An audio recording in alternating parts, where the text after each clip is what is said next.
मध्य रही प्रभु को धन्यवाद दिए। आसतु आम समय छोट करी प्रार्थना करबा तापरे आम आज उपासना को आरंभ करबा। पवित्र स्वर्गीय पिता परमेश्वर प्रभु धन्यवाद करुछि। पिता प्रेमिक परमेश्वर प्रभु तुम्हें दया कल अनुग्रह कल रातिर प्रतिटी भार बहन कल पुणी पिता परमेश्वर प्रभु सुंदर दिन पुनर्बार आम जीवन मध्य जोड़ित कल पिता परमेश्वर प्रभु तुमको धन्यवाद दूची। जीवित मान मध्य गणना कल तुमको धन्यवाद दूची। पिता परमेश्वर प्रभु प्रभात रु पिता परमेश्वर प्रभु आरंभ रु हाँ प्रभु रियल मिनिस्ट्री सहित जड़ित हो प्रभु तुम उपासना आराधना करने निमंते प्रभु तुम्हें साहाय्य कल तुमको धन्यवाद दूची। इंटरसेसरी प्रेयर सुंदर भाव में लीड कर प्रमोद परिछा आज्ञा को तुम हस्त समर्पित करे प्रभु तुम्हें आशीर्वाद कर जिते जन प्रार्थनार योद्धा मैंने जड़ित हो प्रार्थना कले प्रत्येक को तुम हस्त समर्पित करे। पिता प्रत्येक को तुम्हें आशीर्वाद कर मंगलमय प्रभु आगामी प्रति विषय तुम हस्त समर्पित करे तुम्हें पिता परमेश्वर प्रभु परिचालना कर प्रभु प्रति विषय तुम्हें गौरवान्वित हो प्रत्येक तुम हस्त दे प्रार्थना यीशु नाम रे माइक लिखता amen. Hallelujah praise the Lord. प्रभुकर गौरव हो आसंतु आमने इस समय आराधना करने को जीवा आ प्रभुकर गौरव महिमा करबा प्रभुकर प्रशंसा करबा। जदि आमने समस्त सठिक जगार अच्छु ताहले आमने इस समय वीडियो ऑन करबा आ बसिबा पुणी आमने समस्ते से प्रभुकर गौरव महिमा आ प्रशंसा आमने इस समय करबा। आसंतु आमने इस समय आराधना करबा आज आमान को गहन रे आमानकर समस्तंकर अति प्रिय आज्ञा आ पास्टर पवित्र जेना आज्ञा आमान को गहन रे उपस्थित अछंती आराधना करबा निमंते आज्ञा को एक वाक्यर सहित मो सम्मुख को आह्वान करने को चाहे आराधना करबा निमंते। आज ठारू अनंत काल सदा प्रभुंकर नाम धन्य हो। सूर्यर उदय स्थान ठारू तहिर अस्त स्थान पर्यंत सदा प्रभुंकर नाम प्रशंसनीय। ईश्वरंकर जीवंत वाक्यर सहित रियल मिनिस्ट्री ऑफ इंडिया रो ए जूम माध्यम रे पास्टर पवित्र जेना आज्ञा को मो प्रभु यीशु ख्रीष्ट को मधुमय नाम रे स्वागत करे। आसंतु एक उच्च करताल सहित प्रिय आज्ञा को आमने स्वागत करबा आराधना करबा निमंते। प्रेज द लॉर्ड आज्ञा ए समय आपणकर आराधना रे पढे। सर्वप्रथमे त्राणकर्ता प्रभु यीशु ख्रीष्ट को धन्यवाद देवा सहित आज प्रातः समय रियल मिनिस्ट्री ऑफ इंडिया तरफ एक प्लाटफॉर्म रे उपस्थित प्रभु दास दासी समस्त को मोर आंतरिक नमस्कार जनाए। पोस्ट आज्ञा कथिरे आज मत गत काली फोन करते आराधना करने आमर परिचय आज्ञा कला बुढ़ा आम जो गीत गाऊँ आम तो स्वर कंठ आम कि नहीं जाओ प्रशंसा करुचु। आमर के लिमा आज्ञा बहुत सुंदर गीत गाँव कंठ बहुत सुंदर से आज्ञा हठात से लजे पारे पर आमर भाषा रे लजे पारे परा कहीं लिमा लोक तो जाओ आसंतु प्रभु को गौरव करवा। जीवने तुम बिना किछि नुहे मोर तुमे मो त्राणकारी परम ईश्वर जीवने तुम बिना किछि नुहे मोर तुमे मो त्राणकारी परम ईश्वर तब प्रेम पार होई अवतार क्रूस काटे देइछ प्राण आपनार तब प्रेम पार होई अवतार क्रूस काटे देइछ प्राण आपनार साधिल दरा परे मुक्ति भंडार तुमे मो परम ईश्वर जीवने तुम बिना किछि नुहे मोर तुमे मो त्राणकारी परम ईश्वर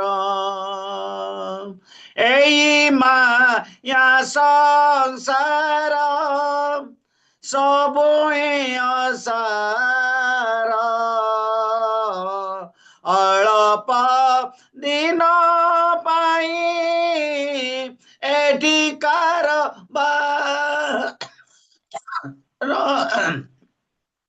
एही माया संसार सबु असार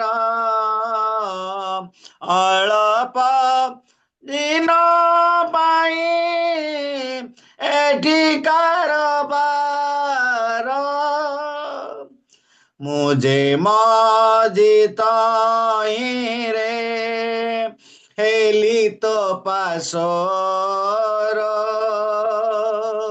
तुमे मो त्राणकारी परम ईश्वर जीवने तुम बिना किछि नुहे मोर तुमे मो त्राणकारी परम ईश्वर एही भवसागर କରିବାକୁ पार तुम बिहुने प्रभु केही नाही मोर एही भवसागर କରିବାକୁ पार तुम बिहुने प्रभु केही नाही मोर मोर मनते मेरा सबु कर दूर तुमे मो त्राणकारी परम ईश्वर जीवने तुम बिना किछि नुहे मोर तुमे मो त्राणकारी परम ईश्वर आमानकर जीवन रे किछि नहे से आमानकर त्राणकारी आ से आमानकर ईश्वर जे तांको ठारे आमानकर जीवन आमानक काटिबा नितांत आवश्यक अटे असंत आमने प्रार्थना आउथरे गीत गान करबा आजी प्रणमे तुमको चालिबी प्रभु साराटी दिन आजी प्रणमे तुमको चालिबी प्रभु साराटी दिन तुमे मगमन पथ दृष्टि रख हे दयाबान तुमे मगमन पथ दृष्टि रख हे दयाबान আজি প্রাণমে তোমাকো চালিবি প্রভু সারাটি দিন সারা দিন আজি যামো চিন্তিবি তব বাক্য আগ স্মরণ রাখিবি সারা দিন আজি যামো চিন্তিবি तब वाक्य आग शरण रखिबी से वाक्य खट करे पराभूत हुए से वाक्य खट करे पराभूत हुए को चिंता मान আজি প্রণমে তোমাকো চালিবি প্রভু সারাটি দিন। আজি প্রণমে তোমাকো চালিবি প্রভু সারাটি দিন।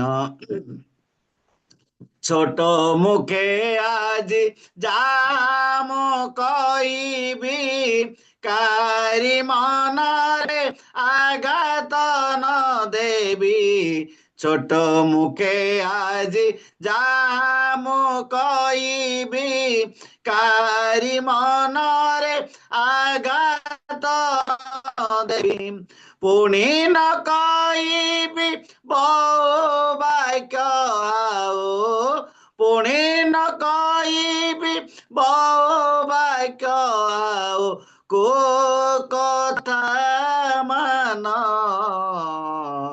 আজি প্রণমে তোমাকো চালিবি প্রভু সারাটি দিন।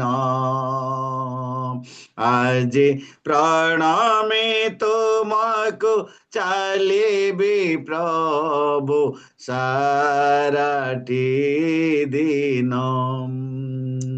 বঞ্চিথিবা যায় যাম করিবি মো আত্মাকো অপবিত্র ন করিবি বঞ্চিথিবা যায় যাম করিবি মো আত্মাকো অপবিত্র ন করিবি সর্বকার্যে যেনে পরিচয় দেবি সর্বকার্য যেনে পরিচয় দেবি আত্মাঙ্ক দান।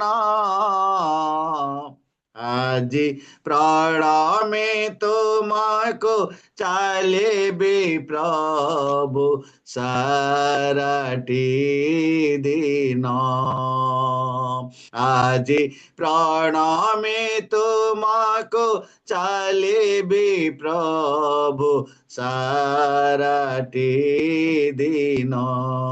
তুমি মো গমন পরে দৃষ্টি রখ হে দয়াবান তুমি মো গমন পথে দৃষ্টি রখ হে দয়াবান। আজি প্রণমে তোমাকো চালিবি প্রভু সারাটি দিন। সারা দিন ତାଙ୍କ ଠାରେ ଆମମାନଙ୍କର ଜୀବନ ରଖିବା ଯେ ଆମମାନଙ୍କର ପଥ ଯୋଉ ପ୍ରକାର ଆମମାନଙ୍କ ସୁଗମରେ ଚାଲିବ ତାଙ୍କର ଦୟା ନିତାନ୍ତ ଆମମାନଙ୍କର ସରେ ନାହିଁ। ତେଣୁ ସାରାଦିନ ଆମେ ଯାହା କହିବା ଆଣିବା ପ୍ରଭୁ ସେମାନଙ୍କୁ ସେ କଣ କରିବେ ଆସ୍ବାଦ ଅନୁଗ୍ରହ କରିବେ ଦୟା କରିବେ। ତେଣୁ ପ୍ରତି ସମୟରେ ତାଙ୍କ ନିକଟକୁ ଯିବା ପ୍ରଭୁ ସେ ଆଶୀର୍ବାଦ କରିବେ। ଆମେ ବାସ୍ତବ ଭାବରେ ମନୁଷ୍ୟ ଜୀବନରେ ଆମେ ପଥରରେ ନିର୍ମିତ ନୁହଁ ଲୁହାରେ ନିର୍ମିତ ନୁହେଁ ଆମେ ମାଟିରେ ନିର୍ମିତ। ତେଣୁ ଆମେ ମାଟିର ନିର୍ମିତ ଆମମାନଙ୍କୁ ମାଟିରେ ନିର୍ମିତ କରି ସେ ପ୍ରକାର ଅପୂର୍ବ ସୁଯୋଗ ଆମକୁ ଦେଇଅଛନ୍ତି। ଏଇ ମାଟିର ମନୁଷ୍ୟ ମାଟିରେ ଲୀନ ହେଲା ପରେ ଆମ ପାଖରେ ଯେଉଁ ସେ ପ୍ରାଣ ଆତ୍ମା ଦେଇଅଛନ୍ତି ତେଣୁ ଏକ ଭକ୍ତ ଏକ ପ୍ରଭୁଙ୍କ ଦାସ ଅତି ସୁନ୍ଦର ଭାବରେ ଗୋଟେ କଣ ଲେଖିଛନ୍ତି ମାଟିର ମଣିଷ ମାଟିରେ ମିଶିବ ମାଟିର ମଣିଷ ମାଟିରେ ମିଶିବ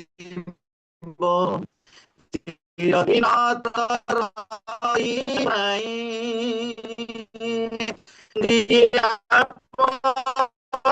ସବୁ ଏବେର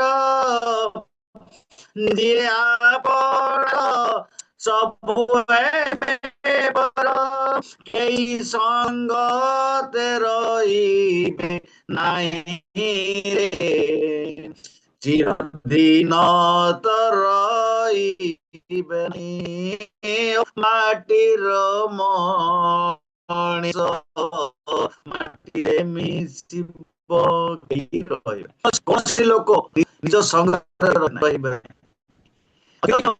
ପାରିବେ ନାହିଁ ମାଟିରେ ଚିରଦିନ ହବ ନାହିଁ ସଙ୍ଗରେ ମଧ୍ୟ ରହିପାରିବେ ଆଉ ଗୋଟେ ସୁନ୍ଦର ହେ ବରେ ଅନ୍ଧାର ଏ ମାୟା ସଂସାର ମୃତ୍ୟୁର ଶୁଣିବ ମରିବାର ପାଇଁ ଖୋଜିବୁ ନିକଟୁ ସେ ଚାଲିଯିବ ହେ ବରେ ଅନ୍ଧାର ଏ ମାୟା ସଂସାର ମୃତ୍ୟୁର ଶବ୍ଦ ଶୁଣିବ ମରିବାର ପାଇଁ ଖୋଜିବୁ ରେ ତୁଇ ତୋ ନିକଟୁ ସେ ଚାଲିଯିବ ଜଗତ ସମ୍ପଦ তোতে কি রখিব জগত সম্পদ তোতে কি রখিব বুলি মরিবু পাগল হই রে চিরদিন তর হিবু নাই হো মাটির মଣିଷ ମାଟିରେ ମିଶିବ ମାଟିର ମଣିଷ ମାଟିରେ ମିଶିବ ଆଶ୍ଚର୍ଯ୍ୟର କଥା ସେ ଭକ୍ତ ଏତେ ସୁନ୍ଦର ଭାବରେ ଲେଖିଲେ ଆଜି ଟିକେ ମୁଣ୍ଡ ବଥା ହେବା ସହିତ ମେଡିକାଲ ଯାଉଛୁ ଆଜି ଟିକେ ଦେହ ମୋଡ ମାଡ ହେବା ଭିତରେ ମେଡିକାଲ ଯାଉଛୁ ଆମେ ଔଷଧ ସେବନ କରୁଛୁ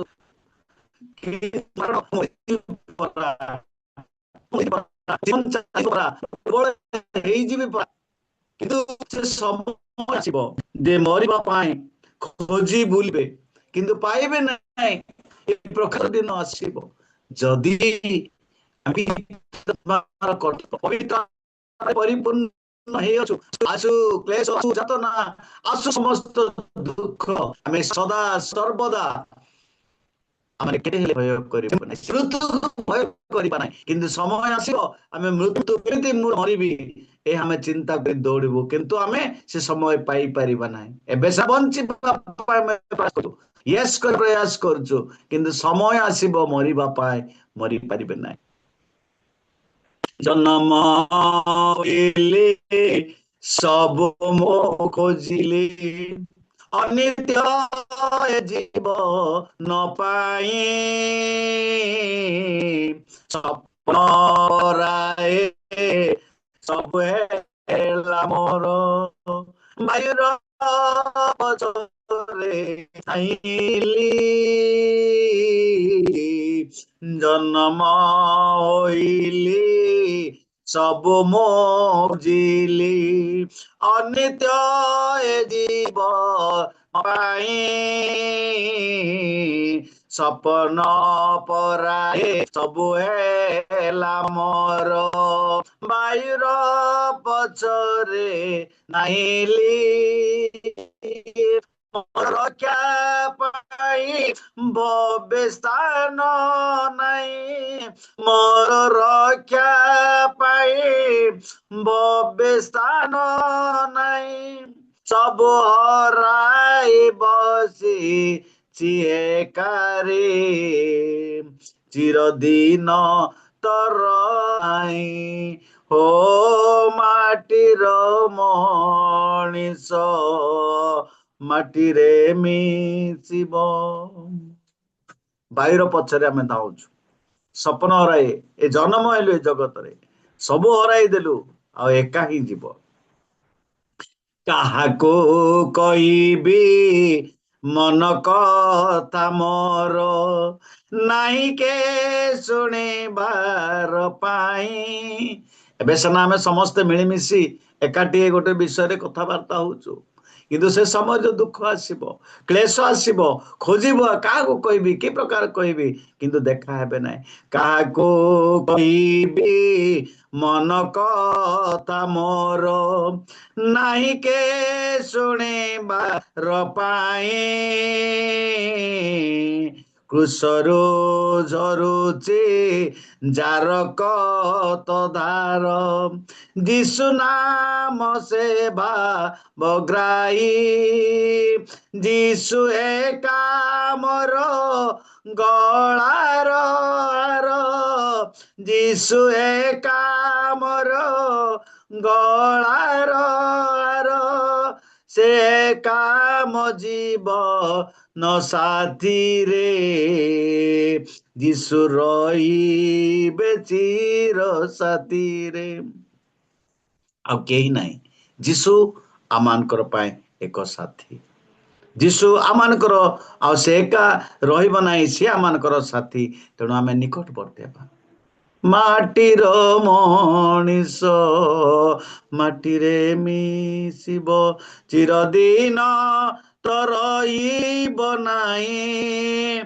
ଯିଏ ଆପଣାର ସବୁ ଏବେ ପର, ସେଇ ସଙ୍ଗତେ ରହିବେ ନାହିଁ ରେ, ଚିରଦିନ ତ ରହିବ ନାହିଁ। ଆସନ୍ତୁ ତାଙ୍କ ନିକଟବର୍ତ୍ତୀ ହେବା, ଆମେ ଚିରଦିନ ରହିବା ନାହିଁ। ଯଦି ଆମେ ତାଙ୍କ ନିକଟବର୍ତ୍ତୀ ହେଇଛୁ, ପ୍ରଭୁ ନିଶ୍ଚିତ ଭାବରେ ଅନୁଗ୍ରହ ଆଶୀର୍ବାଦ କରିବେ। ପ୍ରଭୁ ଏଇ କ୍ଲୁପ୍ତ ଆରାଧନାରେ ଆମମାନଙ୍କ ସମସ୍ତଙ୍କର ସହବର୍ତ୍ତୀ, ପ୍ରଭୁଙ୍କର ଗୌରବ ହଉ, ପ୍ରଭୁଙ୍କର ମହିମା ହଉ ବୋଲି ମୋର ଇଚ୍ଛା ନିବେଦନ କରି ପ୍ରାର୍ଥନା କରି ଶେଷ କରି ଆମେନ୍। ଆସନ୍ତୁ। ଆମେନ୍। ଧନ୍ୟବାଦ ଆଜ୍ଞା, ବହୁତ ବହୁତ ଧନ୍ୟବାଦ। ଅତି ସୁନ୍ଦର ଆରାଧନା ଥିଲା। ଅତି ହୃଦୟସ୍ପର୍ଶୀ ଗୀତ ଗୁଡାକ ଗାନ କରି ପ୍ରଭୁଙ୍କର ଗୌରବ ମହିମା କରିଥିବାରୁ ଆପଣଙ୍କୁ ବହୁତ ବହୁତ ଧନ୍ୟବାଦ ଦିଏ। ଲାଷ୍ଟ ଗୀତ ଯେତେବେଳେ ଗାଉଥିଲେ ଆଉ ଆଖି ଆଡରୁ ପାଣି ବାହାରି ପଡୁଥିଲା। ପ୍ରକୃତରେ ସବୁ ବିଷୟକୁ ମାନେ ଚକ୍ଷୁ ସମ୍ମୁଖରେ ମାନେ ଦେଖିଲା ଭଳିଆ ଲାଗୁଥିଲା ସେ ସବୁ ବିଷୟକୁ। ବହୁତ ସୁନ୍ଦର ଆରାଧନା ଥିଲା। ବହୁତ ସୁନ୍ଦର ଭାବରେ ମାନେ ନିଜକୁ ପ୍ରଭୁଙ୍କ ଠାରେ ହଜାଇ ଦେଇ ଆଉ ଗୀତ ଗାନ କରି ପ୍ରଭୁଙ୍କର ଗୌରବ ମହିମା କରିଥିବାରୁ ଆପଣଙ୍କୁ ବହୁତ ବହୁତ ଧନ୍ୟବାଦ ଅର୍ପଣ କରେ। ଆସନ୍ତୁ ପ୍ରିୟ ଆଜ୍ଞାଙ୍କୁ ଆମମାନେ ପ୍ରଭୁଙ୍କର ଗୌରବ ଉଦ୍ଦେଶ୍ୟରେ ଏକ ଉଚ୍ଚ କରତାଳ ଦେଇ ଆମମାନେ ଧନ୍ୟବାଦ ଅର୍ପଣ କରିବା। ବହୁତ ବହୁତ ଧନ୍ୟବାଦ ଆଜ୍ଞା। ଅତି ସୁନ୍ଦର କଣ୍ଠ ପ୍ରଭୁ ଦେଇଛନ୍ତି ଆଉ ସୁନ୍ଦର ଭାବରେ ଗୀତ ଗାନ କରି ପ୍ରଭୁଙ୍କର ଗୌରବ ମହିମା କରିଥିବାରୁ ଆପଣଙ୍କୁ ରିଏଲ ମିନିଷ୍ଟ୍ରି ଅଫ ଇଣ୍ଡିଆ ତରଫରୁ ବହୁତ ବହୁତ ଧନ୍ୟବାଦ ଅର୍ପଣ କରେ। ପ୍ରେଜ୍ ଦ ଲର୍ଡ ଆଜ୍ଞା। ଆସନ୍ତୁ ଆଉ ଏ ସମୟରେ ଆମମାନେ ସୁନ୍ଦର ଆରାଧନା କରି ଯାଇଛୁ। ଆମମାନେ ନିଜକୁ ପ୍ରଭୁଙ୍କ ଠାରେ ସମର୍ପିତ କରିଛୁ। ପ୍ରଭୁଙ୍କର ସେ ଉପସ୍ଥିତିକୁ ଆମମାନେ ଏ ସମୟରେ ଉପଲବ୍ଧି କରିଛୁ ଆଉ ନିଜର ହୃଦୟ ମନକୁ ମଧ୍ୟ ଆମମାନେ ଏ ସମୟରେ ପ୍ରସ୍ତୁତ କରିଛୁ ଈଶ୍ୱରଙ୍କର ଜୀବନ୍ତ ବାକ୍ୟ ଶ୍ରବଣ କରିବା ନିମନ୍ତେ। এই ସମୟରେ ଆମମାନେ ପ୍ରାର୍ଥନା କରିବା। ପ୍ରାର୍ଥନା ପୂର୍ବରୁ ମୁଁ ଅନୁରୋଧ କରେ ଯଦି କିଛି ଆନାଉନ୍ସମେଣ୍ଟ ରହିଛି ତେବେ ହୋଷ୍ଟ ଆଜ୍ଞାଙ୍କୁ এই ସମୟ ଦିଏ ସେ ଆନାଉନ୍ସମେଣ୍ଟର କାର୍ଯ୍ୟକ୍ରମକୁ ଆଗକୁ ନେବେ। ପ୍ରେଜ୍ ଦ ଲର୍ଡ ଆଜ୍ଞା। ପ୍ରେଜ୍ ଦ ଲର୍ଡ। ପରିଚୟ ଆଜ୍ଞା ଆନାଉନ୍ସମେଣ୍ଟ କରନ୍ତୁ ସାର୍। ମୋର ମୋବାଇଲ ଟିକେ ପ୍ରୋବ୍ଲେମ ହଉଛି। ଉପସ୍ଥିତ ସମସ୍ତ ମୋର ଆନ୍ତରିକ ନମସ୍କାର। ଆଉ ଆମମାନଙ୍କର ଆନାଉନ୍ସମେଣ୍ଟ ସବୁବେଳେ ରହିଛି। ଆଉ ଆଜି ସୁନ୍ଦର ପରିଚାଳନା କରିବା ମଲ୍ଟି ଟ୍ୟାଲେଣ୍ଟେଡ ଦାସୀଙ୍କୁ ଆମେ ପାଇଛୁ। ତାଙ୍କର ପରିଚାଳନା ସବୁବେଳେ ଏକ ଉଚ୍ଚ କୋଟିରେ ଥାଏ। ତେଣୁ ପ୍ରଭୁଙ୍କୁ ଧନ୍ୟବାଦ ଦିଏ। ଆଉ ଅନେକ ଦିନ ପରେ ଆମେ ତାଙ୍କୁ ପାଇଛୁ। ଆଉ ପ୍ରଭୁ ଅନୁଗ୍ରହ କରି ସେ ଆଣିଛନ୍ତି। ଆଉ ତାଙ୍କ ଦାସଙ୍କଠୁ ମଧ୍ୟ ବାକ୍ୟ ଶୁଣିବା ରହିଛି। ତା ପୂର୍ବରୁ ମୋର ଆନାଉନ୍ସମେଣ୍ଟ। ଆଉ ଆମମାନଙ୍କର ପ୍ରଭୁ ଯେ ପ୍ରକାର ଫୋର୍ଥ ଗେଟ୍ ଟୁଗେଦର ଉଟିମ୍ ନାମକ ଏକ ସ୍ଥାନରେ ଯାହାକି ଏକ ଐତିହାସିକ ଗସ୍ତ ବୋଲି କହିଲେ ଅତ୍ୟୁକ୍ତି ହେବନି। ସେଇ ପ୍ରକାର ପ୍ରଭୁ ଆମମାନଙ୍କୁ ସୁଚାରୁ ରୂପେ ସମସ୍ତ କାର୍ଯ୍ୟ ସାଧନ କରିଛନ୍ତି। ଏ ବର୍ଷ ଆମମାନଙ୍କର ଚିନ୍ତା ପ୍ରାର୍ଥନା ଏବଂ ଭାବନା ରହିଛି, ଯୋଜନା ବି କରୁଛୁ, କିନ୍ତୁ ଆମ ଯୋଜନା ନାହିଁ। ଆପଣମାନେ ପ୍ରାର୍ଥନା କରନ୍ତୁ ପ୍ରଭୁଙ୍କର ଯୋଜନା ହଉ, ପ୍ରଭୁଙ୍କର ଇଚ୍ଛା ହଉ। ଆମେ ଯେ ପ୍ରକାର ମେ 31 ତାରିଖରେ ଏଠି ବାହାରିକି ଜୁନ୍ ମାସ 2, 3, 4 3 ଦିନ ବ୍ୟାପୀ ସେଠି ମୁମ୍ବାଇରେ ରହି ଆଉ ତାଙ୍କର ଗୌରବ ତାଙ୍କ ପ୍ରଶଂସାର ସହିତ ଆମମାନେ ମନ ଭିତରେ ଗୋଟେ ଭାବନା ଥାଏ, ଚିନ୍ତା ଥାଏ, ମୁମ୍ବାଇ ଭଳିଆ ସହର ଟିକେ ଦେଖିବା ପାଇଁ। ସେଇ ମନର ଚିନ୍ତା ପ୍ରଭୁ ଆମମାନଙ୍କୁ ସଫଳ କରନ୍ତୁ। ସେଥି ନିମନ୍ତେ ଆପଣମାନଙ୍କର ବ୍ୟକ୍ତିଗତ ଜୀବନରେ ବ୍ୟକ୍ତିଗତ ସବୁବେଳେ ପ୍ରାର୍ଥନାରେ ସ୍ମରଣରେ ରଖୁଥିବେ। ଏଇଟା ହଉଛି ପ୍ରଥମ। ଦ୍ୱିତୀୟ ବିଷୟ ହଉଛି ଯେ ଆମମାନେ ସ୍ଥାନ ନିରୂପଣ କରିବା ନିମନ୍ତେ ଯୋଉ ଯେତେ ଧାର୍ଯ୍ୟ କରିଛୁ, ଆମେ 4,000 ଟଙ୍କା ଧାର୍ଯ୍ୟ କରିଛୁ ଯେ ସେଠି ରହିବା, ଖାଇବା ଆଉ ବୁଲିବା ଆଉ ଯିବା ଯାତ୍ରା ଖର୍ଚ୍ଚ ନିଜର। ଏଇ ଭାବେ ଆମେ ଚିନ୍ତା କରିକି ଗୋଟେ ବିଷୟ କରିଛୁ, ବଜେଟ କରିଛୁ। ସେ ଅନୁସାରେ ସମସ୍ତଙ୍କୁ ତ ଏକାଥରେ ଆମେ ମାଗିବା ପାଇଁ ଚାହୁଁନାହୁଁ କି ଆସ୍ତେ ଆସ୍ତେ କିଛି କିଛି ଦେଇକି ଆମେ ଆମ ଟାର୍ଗେଟକୁ ପୁରା କଲେ ଆମମାନଙ୍କୁ ସୁବିଧା ହେବ। ଆମେ ସମସ୍ତେ ତ ସୁବିଧାରେ ଅଛୁ ବୋଲି ଅନେକ ଲୋକ ଟିକେ ଦୁର୍ବଳତାରେ ମଧ୍ୟ ରହିଥାଇ ପାରୁ। ତେଣୁକରି ଆମେ ଅଳ୍ପ ଅଳ୍ପ ଦାନ ସଂଗ୍ରହ କରୁଛୁ, ଯାହାକି ଆମର ରେଜିଷ୍ଟ୍ରେସନ ଫିଜ୍ ଭାବରେ 1,000 ଟଙ୍କା ରଖିଛୁ। ଆଉ 3,000 ଟଙ୍କା ଆଉ ମେ ମାସ ପର୍ଯ୍ୟନ୍ତ ସେମାନେ ସୁବିଧା ଅନୁସାରେ କିସ୍ତି ଅନୁସାରେ ଦେଇପାରିବେ। ଯେତେବେଳେ ଯାହା ଯେତେ ଆପଣମାନଙ୍କର ଅନୁଭବ କରୁଛନ୍ତି ନା ମୋର ଏଇଟା ବାଲାନ୍ସ ଆସୁଛି ଧରିକିନା ଆକାଉଣ୍ଟରେ ପକେଇଦେଲେ ମଧ୍ୟ ଆପଣଙ୍କର କିଛି ହେବନି, ସେ ସାଙ୍ଗେ ସାଙ୍ଗେ ସେଟା ଲିପିବଦ୍ଧ ହେଇକି ଖାତା ଭିତରେ ରହିଯିବ।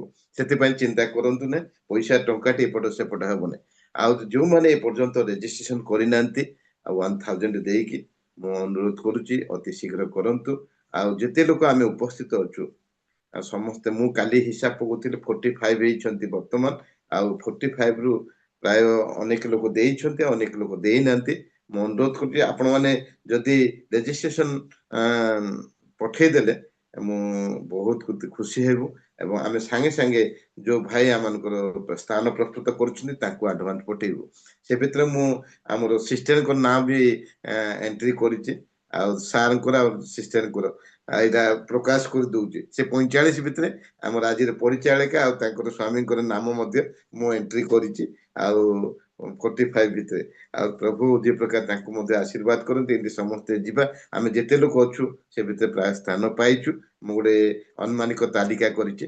ଆଉ ଯୋଉମାନେ ପ୍ରଭୁଙ୍କ ଠାରେ ପ୍ରାର୍ଥନା କରନ୍ତୁ ଆଉ ପ୍ରଭୁ ନିଶ୍ଚୟ ସମସ୍ତଙ୍କୁ ସେଇ ସୁବିଧା କରିବେ, ସେଇ ପ୍ରକାର ଆଶୀର୍ବାଦ କରିବେ, ସେ ପ୍ରକାର ଅଭାବ ଥିଲେ ମଧ୍ୟ ମୋଚନ କରିବେ। ସେ ଯଦି ପରିବାରର ସଙ୍କଟ ଅଛି ସମାଧାନ କରିବେ। ସେଥିପାଇଁ ଆଜିଠୁ ପ୍ରାର୍ଥନାରେ ସ୍ମରଣ କରି ନିଅନ୍ତୁ। ଏତିକି ମାତ୍ର। ଧନ୍ୟବାଦ ସାର୍, ବହୁତ ବହୁତ ଧନ୍ୟବାଦ। ସୁନ୍ଦର ଆନାଉନ୍ସମେଣ୍ଟ। ଆଉ ପ୍ରଭୁ ଅନୁଗ୍ରହ କରନ୍ତୁ, ଦୟା କରନ୍ତୁ, ଯେମିତି 4th ଗେଟ୍ ଟୁଗେଦର ଯେମିତି ସକ୍ସେସ୍ କଲେ ପ୍ରଭୁ, 5th ଗେଟ୍ ଟୁଗେଦର ମଧ୍ୟ ସେ ପ୍ରକାର ପ୍ରଭୁ କରନ୍ତୁ। ଆମେନ୍। ଧନ୍ୟବାଦ ସାର୍। ଆସନ୍ତୁ ଆମେ ଏ ସମୟରେ ପ୍ରାର୍ଥନା କରିବା, ଆଉ ବିଶେଷ କରି ପ୍ରାର୍ଥନା କରିବା ଯାହା ଆନାଉନ୍ସମେଣ୍ଟ କରାଗଲା ସେଥିପାଇଁ ପ୍ରାର୍ଥନା କରିବା। ପୁଣି ଆରାଧନା କରି ଯାଇଥିବା ପବିତ୍ର ଜେନା ଆଜ୍ଞାଙ୍କ ପାଇଁ, ତାଙ୍କ ପରିବାର, ତାଙ୍କ ସେବା କାର୍ଯ୍ୟ ପାଇଁ, ପୁଣି ଈଶ୍ୱରଙ୍କର ଜୀବନ୍ତ ବାକ୍ୟ ନେଇ ଆସୁଥିବା ଆଉ ଈଶ୍ୱରଙ୍କର ମନୋନୀତ ଦାସ ଟିକେ ରାଉଳ ଆଜ୍ଞାଙ୍କ ପାଇଁ ମଧ୍ୟ ଆମେ ଏହି ସମୟରେ ପ୍ରାର୍ଥନା କରିବା। ଏହି ସମୟରେ ପ୍ରାର୍ଥନା କରିବାକୁ ଅନୁରୋଧ କରେ। ଆମମାନଙ୍କ ମଧ୍ୟରେ କେ ଲିମା ଆଜ୍ଞା ଅଛନ୍ତି, ଆଜ୍ଞାଙ୍କୁ ମୁଁ ଅନୁରୋଧ କରେ ଏହି ସମୟରେ ଆଉ ଏସବୁ ବିଷୟ ନେଇ ପ୍ରଭୁଙ୍କ ଚରଣ ତଳେ ସମର୍ପିତ କରି ପ୍ରାର୍ଥନା କରିବେ। ପ୍ରେଜ୍ ଦ ଲର୍ଡ ଆଜ୍ଞା। ନମସ୍କାର। ସମସ୍ତଙ୍କୁ ନମସ୍କାର।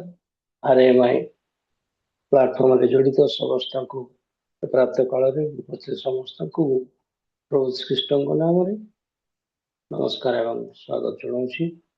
ଆଜି ପ୍ରାର୍ଥନାର ସୁଯୋଗ ଦେଇଥିବାରୁ ପ୍ରିୟ ଦାସୀଙ୍କୁ ବହୁତ ବହୁତ ଧନ୍ୟବାଦ ଦିଏ।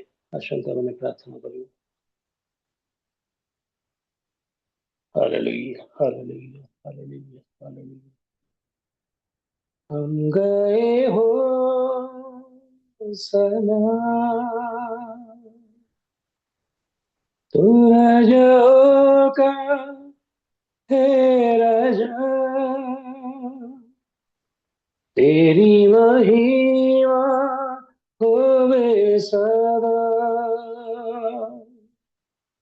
तू है प्रभु हमारा खुदा, हम गाए हो सना, तू राजाओं का है राजा, तेरी महिमा होवे सदा, तू ही प्रभु हमारा खुदा, तू ही प्रभु हमारा खुदा। धन्यवाद दौची प्रभु, प्रातः काल प्रभु तुम को रक्षा करी बंचाई प्रभु, राति सारा सुख निद्रा प्रदान करी प्रभु जीवित मान मध्य नाम एवं स्थान दे प्रभु तुम प्रशंसा तुम गौरव करने ए प्रातः काल तुम दास मान सहित प्रभु ए प्लाटफर्म रे एकत्रित कराई प्रभु तुम प्रशंसा तुम गौरव करने सुजोग दे तुम महानाम को बहुत बहुत धन्यवाद दौची प्रभु।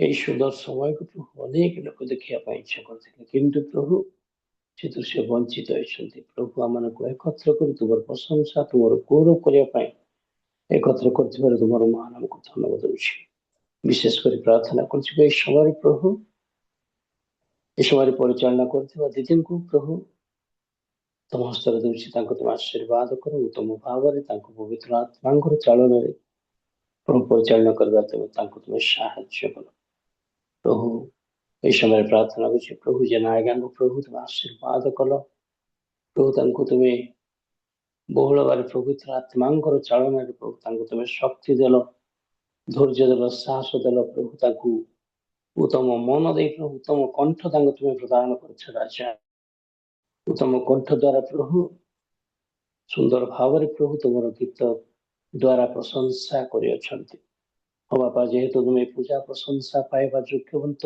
एकमात्र परमेश्वर तुम्हें प्रभु आम स्वर को आम कंठ को तुम्हें न देखी प्रभु आम आराधना कर मन को तुम्हें देखा परमेश्वर तुम्हें उत्सर्गीकृत जीवन ही प्रभु से प्रकार तुम ठारे आराधना कर प्रभु तुम्हें दया कर अनुग्रह कर प्रभु आगामी दिन मानक प्रकार प्रभु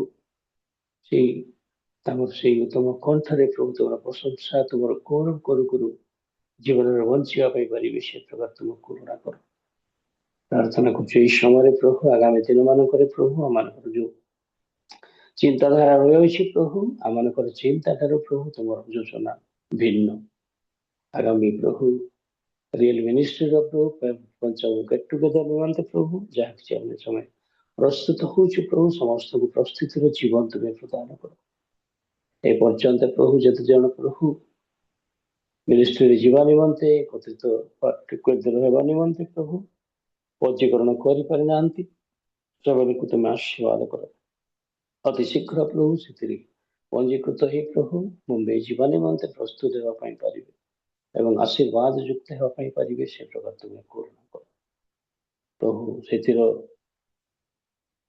परिचालना करुवा भाई मान आज्ञा मान तुम हस्तर दूसरी अति शीघ्र से प्रभु स्थान प्रस्तुत कर रहा खाइबा बुलवा जहाँ कि व्यवस्था रही प्रत्येक व्यवस्था से अति शीघ्र करने पारे से चेतना करुणा उत्तम शक्ति उत्तम ज्ञान बुद्धि तुम परिपूर्ण कर प्रार्थना कर समय प्रभु प्रभुंर दास तुम्हें आज मनोनीत कर जो मनोनीत दास आज प्रभु आम सम्मुखें आज तुम पवित्र वाक्य परिवेशन करेंगे तुम्हें मुख द्वारा तुम्हें कथा को मुह जाओ लुचाओ पवित्र आत्मा द्वारा तुम्हें कथा जे प्रकार प्रभु मुख द्वारा प्रभु तुम से पवित्र आत्मा शक्ति द्वारा जो वाक्य आम शुणु प्रभु से वाक्य प्रभु आम वाक्यर कर्म श्रवण कर्मकारी नहीं प्रभु वाक्यर कर्मकारी पारे से प्रकार तुम्हें करुणा कर समस्त सुस्थिर आत्मा तुम्हें प्रदान कर समस्त डिवाइस को तुम्हें आशीर्वाद कर प्रभु तुम आम सुस्थिरता भाव श्रवण कर आज वाक्य आत्म तृप्ति प्रभु आशीर्वाद युक्त होगापी पारे से साहाय्य कर ये प्रार्थना तुम्हें आरंभ कर मत तुम्हें शेष कर गौरव संभ्रम पूजा प्रशंसा तुम्हें सकल प्रार्थना शुणिल धन्यवाद यीशु नाम ଅଳ୍ପ ଭିକ୍ଷା ମାଗୁଅଛି। ଆମେନ୍ ଆମେନ୍ ଆମେନ୍। ଥ୍ୟାଙ୍କ ୟୁ ଦିଦି। ଆମେନ୍। ଧନ୍ୟବାଦ ଆଜ୍ଞା, ବହୁତ ବହୁତ ଧନ୍ୟବାଦ। ଅତି ବୋଝର ସହିତ ପ୍ରତିଟି ବିଷୟକୁ ସ୍ମରଣରେ ଆଣି ପ୍ରାର୍ଥନା କରିଥିବାରୁ ଆପଣଙ୍କୁ ବହୁତ ବହୁତ ଧନ୍ୟବାଦ ଅର୍ପଣ କରେ। ପ୍ରେଜ୍ ଦ ଲର୍ଡ ଆଜ୍ଞା, ପ୍ରଭୁ ଆଶୀର୍ବାଦ କର। ଆସନ୍ତୁ ଆମମାନେ ଏଇ ସମୟରେ ଆଉ ଈଶ୍ୱରଙ୍କର ସେ ସ୍ୱର ଶୁଣିବାକୁ ଯିବା। ଈଶ୍ୱରଙ୍କର ସେ ବାକ୍ୟକୁ ଆମମାନେ ଧ୍ୟାନ ପୂର୍ବକ ଆମମାନେ ଶ୍ରବଣ କରିବା। ଆଉ ଯଦି ସଠିକ ଜାଗାରେ ଅଛୁ ଆମମାନେ ସମସ୍ତେ, ତେବେ ଆମମାନେ ଏଇ ସମୟରେ ଭିଡିଓ ଅନ୍ କରିବା, ପୁଣି ଧ୍ୟାନ ପୂର୍ବକ ଆଜିର ଜୀବନ୍ତ ବାକ୍ୟକୁ ଯାହା ଆମମାନଙ୍କର ଦାସ ଆଣି ଅଛନ୍ତି ଆଉ ତାଙ୍କ ମୁଖରୁ ଆମମାନେ ଶ୍ରବଣ କରିବା। ଆଜି ଆମମାନଙ୍କର ରିଏଲ ମିନିଷ୍ଟ୍ରି ଅଫ ଇଣ୍ଡିଆର ଏ ପ୍ରଭାତ କାଳୀନ ସଭାରେ ଈଶ୍ୱରଙ୍କର ମୁଖ ନିସୃତ ଜୀବନ୍ତ ବାକ୍ୟକୁ ନେଇ ଆସିଅଛନ୍ତି ଆମମାନଙ୍କ ମଧ୍ୟରେ। ଆଉ ସୁଦୂର ପୁରୀରୁ ଆମମାନଙ୍କର ଜୀବିତ ପରମେଶ୍ୱରଙ୍କର ମନୋନୀତ ଦାସ, ଅଭିଷିକ୍ତ ଦାସ ରେଭରେଣ୍ଡ ପିକେ ରାଉଳ ଆଜ୍ଞା ଆମମାନଙ୍କ ଗହଣରେ ଅଛନ୍ତି। ଆଜ୍ଞାଙ୍କ ଏକ ବାକ୍ୟର ସହିତ ମୁଁ ସ୍ୱାଗତ କରିବାକୁ ଚାହିଁ। ଧାର୍ମିକ ଲୋକ ତାଳ ବୃକ୍ଷ ପରି ବର୍ଦ୍ଧିଷ୍ଣୁ ହେବ, ସେ ଲିବାନନରେ ଏରସ ବୃକ୍ଷ ତୁଲ୍ୟ ବୃଦ୍ଧି ପାଇବ। ଯେଉଁମାନେ ସଦା ପ୍ରଭୁଙ୍କ ଗୃହରେ ରୋପିତ ହୁଅନ୍ତି, ସେମାନେ ଆମ୍ଭମାନଙ୍କ ପରମେଶ୍ୱରଙ୍କ ପ୍ରାଙ୍ଗଣରେ ବର୍ଦ୍ଧିଷ୍ଣୁ ହେବେ। ଈଶ୍ୱରଙ୍କର ଏହି ଜୀବନ୍ତ ବାକ୍ୟ ସହିତ ରେଭରେଣ୍ଡ ପିକେ ରାଉଳ ଆଜ୍ଞାଙ୍କୁ ମୁଁ ପ୍ରଭୁ ଯୀଶୁ ଖ୍ରୀଷ୍ଟଙ୍କ ମଧୁମୟ ନାମରେ ରିଏଲ ମିନିଷ୍ଟ୍ରି ଅଫ ଇଣ୍ଡିଆରେ ପ୍ରଭାତକାଳୀନ ସଭାକୁ ସ୍ୱାଗତ କରେ। ଆସନ୍ତୁ ଏକ ଉଚ୍ଚ କରତାଳର ସହିତ ଆମେ ସ୍ୱାଗତ କରିବା। ପ୍ରେଜ୍ ଦ ଲର୍ଡ ଆଜ୍ଞା, ଏହି ସମୟ ଆପଣଙ୍କର Praise the ଜୀବନ୍ତ Lord. ବାକ୍ୟ ଦେଇ ଆମମାନଙ୍କୁ ଆଗକୁ କଢେଇ ନେବା ହେବ। ପ୍ରେଜ୍ ଦ Lord. Praise the Lord. Praise the Lord. ସମସ୍ତଙ୍କୁ ମୋର ନମସ୍କାର। ସବୁ କ୍ଲିୟର ଅଛି ତ? ଶୁଭା ଯାଉଛି? ଓକେ। ତର ପ୍ରଥମେ ପ୍ରଭୁ ଯୀଶୁଙ୍କୁ ଧନ୍ୟବାଦ ଦିଏ ଯେ ପ୍ରଭୁ ଅନୁଗ୍ରହ କରି ରାତ୍ର ସମସ୍ତ ଆପଦକୁ ରକ୍ଷା କରି ଆଣିଲେ।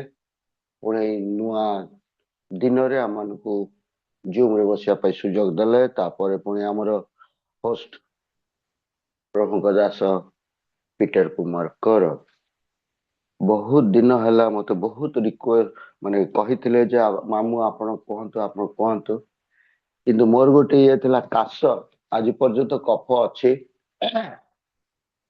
ତାପରେ ଏଇ ଗତ ଫେବୃଆରୀ 11ରେ ଆମେ ଦିଲ୍ଲୀ ଯାଇଥିଲୁ, ବଡ ଝିଅର ଅର୍ଡିନେସନ ଥିଲା, ଯୋ ଦ୍ୱାରା କି ସିଆଡେ ମତେ ଆସିଲା ବେଳକୁ ଯୋଉ ଏରୋପ୍ଲେନ ରେ ଆସିଲା ବେଳକୁ ଯୋଉ ପ୍ରକାର ମୋର କାନ ଫାନ ରୁନ୍ଧେଇକି ପୁଣି କଫ ଫପ ପୁରା ଧରି ପକେଇଲା ଏସିରେ ରହିକି। ଆଉ ଏଇ ପ୍ରକାର କଷ୍ଟ ସହିକି ମଧ୍ୟ କେତେଥର ମନା କରିଛି ନା, କିନ୍ତୁ ଏଥର ପାଇଁ ଆଉ ମନା କରିପାରିଲିନି। ମାମୁଁ ତେବେ ନିଶ୍ଚୟ ଦେବ। ଗୁରୁବାର ଦିନ ବି ହେବାର ଥିଲା ମୋର ଗତକାଲି, କିନ୍ତୁ ମୁଁ କହିଲି ନା ମୁଁ ଯିବାର ଅଛି ବଲାଙ୍ଗୀର, ମୁଁ ଯାଇପାରିବିନି, ଦେଇପାରିବିନି। ଏଇ ପ୍ରକାର ଭାବରେ ଏଭୋଟ କରି କରି ଆସିଲି, କିନ୍ତୁ ଆଜି ପ୍ରଭୁଙ୍କ ହସ୍ତରେ ଧରା ପଡିଛି। ଆଉ ପ୍ରଭୁ ଆମକୁ ସୁଯୋଗ ଦେଲେ, ଧନ୍ୟବାଦ। ପୁଣି ବହୁତ ସୁନ୍ଦର ଭାବରେ ଭଉଣୀ ଲିଡିଂ କରୁଛି, ଯାହାକି ଆମର ପରୀକ୍ଷା ବାବୁ କହୁଥିଲେ ଯେ ସବୁଆଡେ ଗୀତ ବି ଭଲ ଗାଆନ୍ତି। ମୁଁ ଶୁଣିଛି ଗୀତ ଗାଇବାଟା ବି ଗୋଟେ ଜୁମ୍ରେ ମୁଁ ଦେଖିଛି।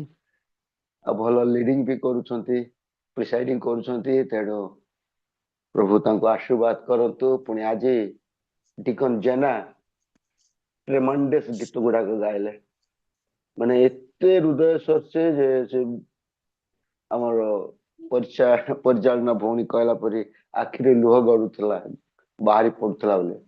ମାନେ ଏତେ ସୁନ୍ଦର ଗୀତ ଶୁଣିବାକୁ ଦେଲେ, ପ୍ରଭୁ ଅନୁଗ୍ରହ କଲେ, ତାଙ୍କୁ ମଧ୍ୟ ପ୍ରଭୁ ଆଶୀର୍ବାଦ କରନ୍ତୁ। ମୁଁ ଜାଣିନଥିଲି, ବହୁତ ସୁନ୍ଦର। ଦିଥର ବୋଧେ ଏଇଟାକୁ ମିଶେଇକି 2 ଥର ହେଲା, କିନ୍ତୁ ମୁଁ ସମ୍ପୂର୍ଣ୍ଣ ଗୀତ ଶୁଣି ପାରୁନାହିଁ। ଆଜି ବି ଶୋଇ ପଡିଥିଲି, ସେ ଫୋନ କଲାରୁ ଉଠିଲି 10ଟା 11ଟାରେ, ମାନେ 5ଟା 11 ମିନିଟ ହେଇଥିଲା ମୁଁ ଉଠିଲି। ମାମୁଁ ଟାଇମ ହେଲା, ସାଙ୍ଗେ ସାଙ୍ଗେ ଧରଫଡ ହେଇକିରି ଟିକେ ଦାନ୍ତ ପଦ ଘଷିକି ମୁଁ ଆସି ପହଞ୍ଚିଲି।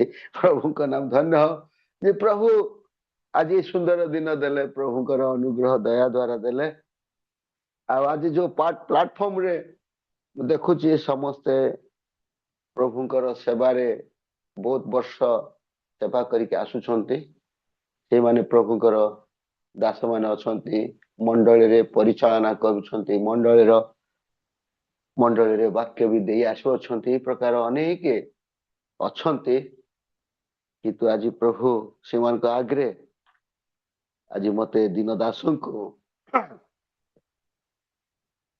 ଠିଆ କରେଇଛନ୍ତି। ତେଣୁ ପ୍ରଭୁଙ୍କ ନାମ ଧନ୍ୟ ହଉ। ଆଉ ଯୋଉ ବାକ୍ୟ ମୁଁ କହିବାକୁ ଯାଏ ଅତି ପୁରୁଣା, ଅନେକ ଲୋକ ସେ ବାକ୍ୟ କହିଥିବେ, ଶୁଣିଛୁ, କିନ୍ତୁ ଗୋଟେ ବାକ୍ୟ ଆମମାନଙ୍କୁ ଗୋଟେ ଶିକ୍ଷା ଦିଏ, ଶୁଣା ଯାଇଥିବା ବାକ୍ୟକୁ ଅଧିକ ମନୋଯୋଗୀ ହୁଅ। ଯୋଉ ବାକ୍ୟ ଶୁଣା ଯାଇଛି ସେ ବାକ୍ୟରେ ପୁଣି ଆଉ ଅଧିକ ମନୋଯୋଗୀ ହେବା। କିନ୍ତୁ ଅନେକ ସମୟରେ ଆମେ କଣ କରୁଛୁ, ଏ ବାକ୍ୟ ଆମେ ଶୁଣିଛୁ, କେତେ ଶୁଣୁଥିବୁ, ସେ ଅମକ ଲୋକ କହିଥିଲେ, ସମକ ଲୋକ କହିଥିଲେ, ଫେରେ ଏଇ ଗୋଟେ କଥା କହୁଛୁ, ଆମେ ଏ ବାକ୍ୟ ଶୁଣିଛୁ, ପୁରୁଣା ହେଇଯାଇଛୁ। କିନ୍ତୁ ପ୍ରଭୁ ଆମମାନଙ୍କୁ ଗୋଟେ ଚେତନା ଦିଏ ଯେ ଶୁଣା ଯାଇଥିବା ବାକ୍ୟକୁ ଅଧିକ ମନୋଯୋଗୀ ହଉ, ଯେମିତିକି ଆମେ କଦାପି କେବେ ଭ୍ରାନ୍ତ ନ ଯାଅ, ଅନ୍ୟ ରାସ୍ତାକୁ ଚାଲି ନ ଯାଅ। ଆଜି ପ୍ରଭୁ ଆମମାନଙ୍କୁ ସାହାଯ୍ୟ କରନ୍ତୁ। ଆଜି ପ୍ରଭୁଙ୍କ ବାକ୍ୟ ଆମେ ଶୁଣିବା ଅଳ୍ପ ସମୟ ଭିତରେ। ମୁଁ ଯେତିକି ମୁଁ ପଏଣ୍ଟ ରଖିଛି ବୋଧେ ସରିବନି, କିନ୍ତୁ ମୁଁ କିଛି କିଛି ବିଶ୍ଳେଷଣ କରିବିନି, ଜଷ୍ଟ ପଦ ପର୍ବ ଦେଇକି ଜଷ୍ଟ ସାଧାରଣ ଥଟ୍ ଦେଇକି ଯିବି, ଯାହାକି ଆମେ ସେଥିରେ ଆଉ ଅନେକ ଗୁଡ଼ିଏ ବିଷୟ ଆମେ ବିଶ୍ଳେଷଣ କରି ଆମେ ନିଜେ ଗୋଟେ ନୋଟ୍ ବନେଇ ଆମେ ଅନ୍ୟ ଜାଗାରେ ମଧ୍ୟ ପ୍ରଚାର କରିପାରିବା। ଯୋର ତାର 5 ପର୍ବ, ତାର 1 ରୁ 8 ପଦ, ଯୋହନ ତାର 5 ପର୍ବ 1 ରୁ 8 ପଦ ପଢିଦେବ, ଯଦି ପଢିଦେବେ। ଏଥିଉତରେ ଯିହୁଦୀ ମାନଙ୍କର ଗୋଟିଏ ପର୍ବ ପଡିଲା। ଆଉ ଯୀଶୁ ଜେରୁସାଲେମକୁ ଯାତ୍ରା କଲେ। ଜେରୁସାଲେମର ମୁଖ୍ୟଦ୍ୱାର ନିକଟରେ ଗୋଟିଏ ପୁଷ୍ପରଣୀ ଅଛି। ଏବ୍ରୀ ଭାଷାରେ ତାହାକୁ ବେଥସେଦା ବୋଲି କହନ୍ତି। ତାହାର 5ଟି ମଣ୍ଡପ। ସେଗୁଡ଼ିକରେ ଅନେକ ଅନେକ ପୀଡ଼ିତ, ଅନ୍ଧ, ଖଞ୍ଜ ଓ ଶୁଷ୍କାଙ୍ଗ ପଡ଼ି ରହୁଥିଲେ। ସେମାନେ ଜଳ ସଞ୍ଚଳନ ଅପେକ୍ଷାରେ ରହୁଥିଲେ, କାରଣ କୌଣସି ସମୟରେ ପ୍ରଭୁଙ୍କର ଜଣେ ଦୂତ ପୁଷ୍ପରଣୀରେ ଅବତରଣ କରି ଜଳ କମ୍ପାଉଥିଲେ। ଆଉ ଜଳ କମ୍ପିଲା ପରେ ଯେ କେହି ପ୍ରଥମରେ ସେଥିରେ ପ୍ରବେଶ କରୁଥିଲା, ସେ ଯେକୌଣସି ରୋଗରେ ଆକ୍ରାନ୍ତ ହୋଇଥିଲେ ସୁଦ୍ଧା ସୁସ୍ଥ ହେଉଥିଲା। ସେଠାରେ 38 ବର୍ଷାବଧି ରୋଗଗ୍ରସ୍ତ ଜଣେ ଲୋକ ଥିଲା। ଯୀଶୁ ତାଙ୍କୁ ପଡ଼ି ରହିଥିବା ଦେଖି ବହୁ କାଳର ରୋଗୀ ବୋଲି ଜାଣି ତାଙ୍କୁ ପଚାରିଲେ, ତୁମ୍ଭେ କଣ ସୁସ୍ଥ ହେବାକୁ ଇଚ୍ଛା କରୁଅଛ? ରୋଗୀଟି ତାଙ୍କୁ ଉତ୍ତର ଦେଲା, ମହାଶୟ, ଜଳ କମ୍ପିବା ସମୟରେ ମୋତେ ପୋଖରୀ ନିକଟକୁ ଘେନିଯିବା ପାଇଁ ମୋହର କେହି ନାହିଁ, ଆଉ ମୁଁ ଯାଉ ଯାଉ ଅନ୍ୟ ଜଣେ ମୋ ଆଗରୁ ପଶିଯାଏ। ତାଙ୍କୁ କହିଲେ, ଉଠ, ତୁମ୍ଭର ଖଟିଆ ଘେନି ଚାଲ। ପ୍ରଭୁ ପଠିତ ବାକ୍ୟରେ ପୁଣି ଶ୍ରବଣରେ ଆଶୀର୍ବାଦ କରନ୍ତୁ। ବାକ୍ୟ ପାଇଁ ଆମେ ପ୍ରାର୍ଥନା କରିଛୁ, ତଥାପି ଟିକେ ପଢି ପ୍ରାର୍ଥନା କରିବା। ପିତା, ତୁମର ଧନ୍ୟବାଦ କରୁଛୁ ପ୍ରଭୁ, ବାକ୍ୟ ମଧ୍ୟରେ ତୁମେ ଆମମାନଙ୍କୁ କଥା କୁହ, ତୁମର ପବିତ୍ର ଆତ୍ମାକୁ ଚାଳନା ପ୍ରେରଣା ପ୍ରଦାନ କର। ମୋର ଜିହ୍ବାକୁ, ମୋର ଓଷ୍ଠକୁ ତୁମେ ସୂଚି କର ପ୍ରଭୁ। ମୁଁ ଯେ ବାକ୍ୟ କହିବି ତାହା ନୁହଁ, କିନ୍ତୁ ତୁମେ ମୋର ଅନ୍ତରରେ ରହି ମୋର ମୁଖରେ ତୁମେ ଏଇ କଥା କୁହ। ଧନ୍ୟବାଦ ଦଉଛୁ, ଏ ବାକ୍ୟ ଆମମାନଙ୍କୁ ବୁଝିବା ପାଇଁ ସାହାଯ୍ୟ କର। ଯୀଶୁଙ୍କ ନାମରେ ଛିଡ଼ି ଭିକ୍ଷା ମାଗୁଛୁ, ଆମେନ୍। ଆଜି ପ୍ରଭୁଙ୍କ ନାମ ଧନ୍ୟ ହଉ। ପ୍ରଭୁ ଆମମାନଙ୍କୁ ପ୍ରଭୁ ସୁଯୋଗ ଦେଲେ, ତେଣୁ ପ୍ରଭୁଙ୍କର ଗୌରବ ହଉ। ଆଜି ଏ ବାକ୍ୟ ଆମେ ଅନେକ ଶୁଣିଛୁ, ଆଉ ସେ ବାକ୍ୟ ମଧ୍ୟରେ ଆମେ ଏଇଠି ମୁଁ ଯାହା ଗୋଟେ ମୋର ପଏଣ୍ଟ ରଖିଛି ଯେ 5ଟି ମଣ୍ଡପ, କାହିଁକି 5ଟି ମଣ୍ଡପ ରଖିଲେ, 4ଟା ରଖିଲେନି କି 6ଟା ରଖିଲେନି କି 3ଟା ରଖିଲେନି, ଏହାର ଗୋଟେ ପ୍ରାଧାନ୍ୟତା ଅଛି। ଆଉ ଯୋଉ ମଣ୍ଡପରେ ସେମାନେ ଅନେକ ପୀଡ଼ିତ, ଖଞ୍ଜ, ଅନ୍ଧ, ଖଞ୍ଜ ଓ ଶୁଷ୍କାଙ୍ଗ ଲୋକମାନେ ପଡ଼ି ରହୁଥିଲେ। ସେମାନେ ସୁସ୍ଥତା ପାଉଥିଲେ, ଯେ କି ସେ ପୋଖରୀ ମଧ୍ୟକୁ ଯାଉଥିଲେ, ସେମାନେ ସୁସ୍ଥତା ପାଉଥିଲେ। ଆଜି ପ୍ରଭୁଙ୍କର ଧନ୍ୟବାଦ ହଉ ଯେ ଆଜି ଆମମାନଙ୍କୁ ସାହାଯ୍ୟ କରନ୍ତୁ ଯେ ଆମେ ସେ 5ଟି ମଣ୍ଡପ ଉପରେ ଟିକେ ଆମେ ଧାରଣା ନେବା। ଏହା ମୋର ଚିନ୍ତାଧାରା ମୁଁ କହୁଛି, ଆଉ ଏଇଟା ଆପଣମାନଙ୍କର ଯୋଉ ଚିନ୍ତାଧାରାକୁ ଖାପ ଖାଇବ ନ ଖାଇବ ସେଟା ମୁଁ କହିପାରିବିନି, କିନ୍ତୁ ମୋର ଚିନ୍ତାଧାରାରେ ମୁଁ ଯାହାକି ମୁଁ ଆନାଲାଇସିସ୍ କରିଛି ବା ମୁଁ ଆଦାୟ କରିଛି ସେଟା ଆମମାନଙ୍କୁ ଜାଣିବାକୁ ହବ। ଆଜି ପ୍ରଭୁଙ୍କର ଧନ୍ୟବାଦ ହଉ ଯେ ଆଜି ଯୋଉ 5ଟି ମଣ୍ଡପ ମଧ୍ୟକୁ ଯେଉଁମାନେ ଆସିଛନ୍ତି ସେମାନେ ସୁସ୍ଥତା ପାଇଅଛନ୍ତି, ବା ସେ 5ଟି ମଣ୍ଡପ ମଧ୍ୟରେ ଯେଉଁମାନେ ଅଛନ୍ତି ସେମାନେ ସାଙ୍ଗେ ସାଙ୍ଗେ ପୋଖରୀକୁ ଯାଇପାରୁଛନ୍ତି, ସେଇ ଜଳ ମଧ୍ୟକୁ ଯାଇପାରୁଛନ୍ତି। ଆଜି ପ୍ରଭୁ ଆମମାନଙ୍କୁ ଆଶୀର୍ବାଦ କରନ୍ତୁ ଯେ ଆଜି ସେଇ 5ଟି ମଣ୍ଡର ମୁଁ ଡାଇରେକ୍ଟ ପଳେଇ ଯାଉଛି କାରଣ ଆଉ 10-15 ମିନିଟ୍ ଅଛି, ମୁଁ ବେଶୀ ଲମ୍ବା କରିବାକୁ ଟାଇମ ବି ନାହିଁ। ଆଜି 5ଟି ମଣ୍ଡପର 5ଟି ଖ୍ରୀଷ୍ଟ ଯୀଶୁଙ୍କର କ୍ଷତ ଦାଗକୁ ବୁଝାଏ। ଆଜି ପ୍ରଭୁ ଯୀଶୁ ଖ୍ରୀଷ୍ଟଙ୍କୁ ଯେଟା ପ୍ରଭୁ ଯୀଶୁ ଖ୍ରୀଷ୍ଟ ଆମମାନଙ୍କର ପାପ କ୍ଷମା କରିବା ପାଇଁ, ଆମମାନଙ୍କୁ ରୋଗରୁ ସୁସ୍ଥ କରିବା ପାଇଁ, ଆମମାନଙ୍କର ଜୀବନର ସମସ୍ତ ଅଯୋଗ୍ୟତାକୁ କ୍ଷମା କରିବା ପାଇଁ ଆଜି ସେ କ୍ଷତ ବିକ୍ଷତ ହେଲେ। ସେ କ୍ଷତ ବିକ୍ଷତ ହେବାର 5ଟି ଅଂଶ ମୁଁ କହିବାକୁ ଯାଏ। ଆଉ ପ୍ରଭୁ ଯୀଶୁଙ୍କୁ ଯୋଉ ପ୍ରକାର ତାଡ଼ନା ଆସିଲା 5ଟି ଜାଗାରେ ତାଙ୍କୁ ତାଡ଼ନା ଦିଆଯାଇଥିଲା, କଷ୍ଟ ଦିଆଯାଇଥିଲା। ଆଜି ସେଥିମଧ୍ୟରୁ ପ୍ରଥମେ ପ୍ରଭୁ ଯୀଶୁଙ୍କୁ ଯେତେବେଳେ କି ପ୍ରଭୁ ଯୀଶୁ ଖ୍ରୀଷ୍ଟଙ୍କୁ ରୋମିଓ ସୈନ୍ୟମାନେ ଧରିଲେ, ପିଲାତ ନିକଟକୁ ନେଲେ, ଆଉ ବିଚାର ହେଲା ପରେ ତାଙ୍କୁ ପ୍ରଥମେ ସେମାନଙ୍କୁ ବା ପିଲାତ ସମ୍ମୁଖରୁ ନେଇ ଆସିଲା ପରେ ତାଙ୍କୁ କଣ କଲେ ଯେ ମସ୍ତକରେ କଣ୍ଟାର ମୁକୁଟ ପିନ୍ଧାଇଲେ। ପ୍ରଥମ ମଣ୍ଡପ। ଆଜି ପ୍ରଥମ ମଣ୍ଡପରେ ଆଜି ପ୍ରଭୁ ଯୀଶୁ ଖ୍ରୀଷ୍ଟଙ୍କୁ କଣ୍ଟାର ମୁକୁଟ ପିନ୍ଧାଇଲେ। ପ୍ରଭୁଙ୍କ ନାମ ଧନ୍ୟ ହଉ। ଆଜି ପ୍ରଥମେ କାହିଁକି କଣ୍ଟାର ମୁକୁଟ ପିନ୍ଧେଇଲେ? ମୁକୁଟରେ ଆଜି ପ୍ରଭୁ ଆମମାନଙ୍କୁ ତାଙ୍କରି ସେଇ କଣ୍ଟା ବିଧ ସକାଶୁ ଆମମାନେ ଯେତିକି ପବିତ୍ର ହଉ। ଆଜି ଆମମାନଙ୍କ ମନ ବହୁତ ଅଳିଆ, ଆମର ମନ ବହୁତ ପାପପୂର୍ଣ୍ଣ ମନ। ଆଜି ଅନେକ ସମୟରେ ଆମେ ଏଇଠି ବସିଛୁ କିନ୍ତୁ ଆମର ମନ କୋଉଠି ଥିବ, କିମ୍ବା ଆମେ ଏଇଠି ବସିଛୁ କାହାର ଅନ୍ୟାୟର ଚିନ୍ତାଧାରା କରୁଥିବା। ତେଣୁ ପ୍ରଭୁ ଆମମାନଙ୍କୁ ଏଇ ମନକୁ ପବିତ୍ର କରିବା ପାଇଁ, ଏଇ ମନର ରୋଗକୁ, ଏଇ ମନର ପାପକୁ ଦୂର କରିବା ପାଇଁ ଆଜି ପ୍ରଭୁ ଯୀଶୁ ଖ୍ରୀଷ୍ଟ କଣ୍ଟାର ମୁକୁଟ ପିନ୍ଧିଲେ, ଯାହାକି ମାଥ୍ୟୁ ତାର 27-29 ପଦରେ ଲେଖାଯାଏ, ସେମାନେ ତାଙ୍କୁ କଣ୍ଟାର ମୁକୁଟ ବନାଇ ତାଙ୍କୁ ମସ୍ତକରେ ଦେଲେ। ଆଜି ପ୍ରଭୁଙ୍କର ଗୌରବ ହଉ ଯେ ଆଜି ଆମମାନଙ୍କୁ ପ୍ରଭୁ ସର୍ବଦା ମନକୁ ପବିତ୍ର ରଖିବା ପାଇଁ ପ୍ରଭୁ ଚାହାନ୍ତି, ଯୋ ଦ୍ୱାରା କି ଆଜି ପ୍ରଭୁ ଯୀଶୁ ଖ୍ରୀଷ୍ଟ କଣ୍ଟା ମୁକୁଟରେ ପିନ୍ଧିଲେ। ଆଜି ପ୍ରଭୁ ଆମମାନଙ୍କୁ ସାହାଯ୍ୟ କରନ୍ତୁ ଯେ ଆମମାନଙ୍କର ମନ ସର୍ବଦା ପ୍ରଭୁଙ୍କ ନିକଟରେ ପବିତ୍ରୀକୃତ ହଉ, ଆମମାନଙ୍କର ଚିନ୍ତାଧାରା ଉତ୍ତମ ହଉ। ଗୋଟେ କଥା କହିବି, ଉତ୍ତମ ବିଷୟ ନେଇ, ଯାହା ଫିଲିପି ତାର 4:8 ପଦରେ ଗୋଟେ କଥା ଲେଖା ଅଛି, ହେ ଭାତୃଗଣ। ଫିଲିପି 4:8 ଖୋଲେ। ଅବଶେଷରେ ହେ ଭାତୃଗଣ, ଯାହା ଯାହା ସତ୍ୟ, ଯାହା ଯାହା ଆଦରଣୀୟ, ଯାହା ଯାହା ଯଥା, ଯାହା ଯାହା ବିଶୁଦ୍ଧ, ଯାହା ଯାହା ପ୍ରୀତିଭାଜନ, ଯାହା ଯାହା ସୁଖ୍ୟାତିଯୁକ୍ତ, ଯେ କୌଣସି ସଦ୍ଗୁଣ ଓ ପ୍ରଶଂସାର ବିଷୟ ଥାଏ, ସେଇ ସମସ୍ତ ବିଷୟ ଚିନ୍ତା କର। ପ୍ରଭୁଙ୍କର ଧନ୍ୟବାଦ ହଉ ଯେ ଆଜି ପ୍ରଭୁ ଏ ମନ ଦେଇଛନ୍ତି ଆମମାନଙ୍କୁ ଯେ କଣ, ଯୋଉଟା କି ଆଦରଣୀୟ, ଯାହା ଯାହା ସତ୍ୟ, ଯାହା ଯାହା ଯଥାର୍ଥ, ଯାହା ଯାହା ବିଶୁଦ୍ଧ, ଯାହା ଯାହା ପ୍ରୀତିଭାଜନ, ଯାହା ଯାହା ସୁଖ୍ୟାତି ଯୁକ୍ତ, ଯେ କୌଣସି ସଦ୍ଗୁଣ ପ୍ରଶଂସାର ବିଷୟ ଥାଏ, ଆଜି ସେଇ ବିଷୟ ଆମମାନଙ୍କୁ ଚିନ୍ତା କରିବା ଆବଶ୍ୟକ।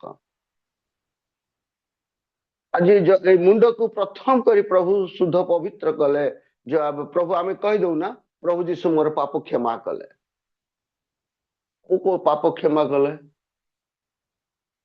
ଚୋର ଡକାୟତର ମାନେ ଆମେ କହୁଛୁ, ମୁଁ ଚୋରି କଲେ, ମୁଁ ବ୍ୟଭିଚାର କଲେ, କି ମୁଁ ମିଛ କହିଲେ, ମୁଁ ଏଇଟା ସବୁ ପାପ କ୍ଷମା କଲେ, ପ୍ରଭୁ କ୍ଷମା କଲେ ବୋଲି କହୁ। କିନ୍ତୁ ପ୍ରଥମେ ପ୍ରଭୁ କଣ କ୍ଷମା କଲେ? ଆମମାନଙ୍କ ମନର ଦୁଶ୍ଚିନ୍ତା, ଆମ ମନର ଖରାପ ଚିନ୍ତା, ଆମମାନଙ୍କର ମନ ମଧ୍ୟରେ ହିଂସା, ଆମ ମନ ମଧ୍ୟରେ ରାଗ, କପଟତା, ଦ୍ୱେଷ, ଏ ସମସ୍ତ ମନରେ ଯାହା ଅଛି, ଏ ମନ ହଉଛି କଣ୍ଟ୍ରୋଲ କରେ। ମନ ଶରୀରକୁ କଣ୍ଟ୍ରୋଲ କରେ, ଆଉ ସେ ମନ ଯୁଆଡେ ବୁଲେଇବ ସେ ସିଆଡେ ଯିବ।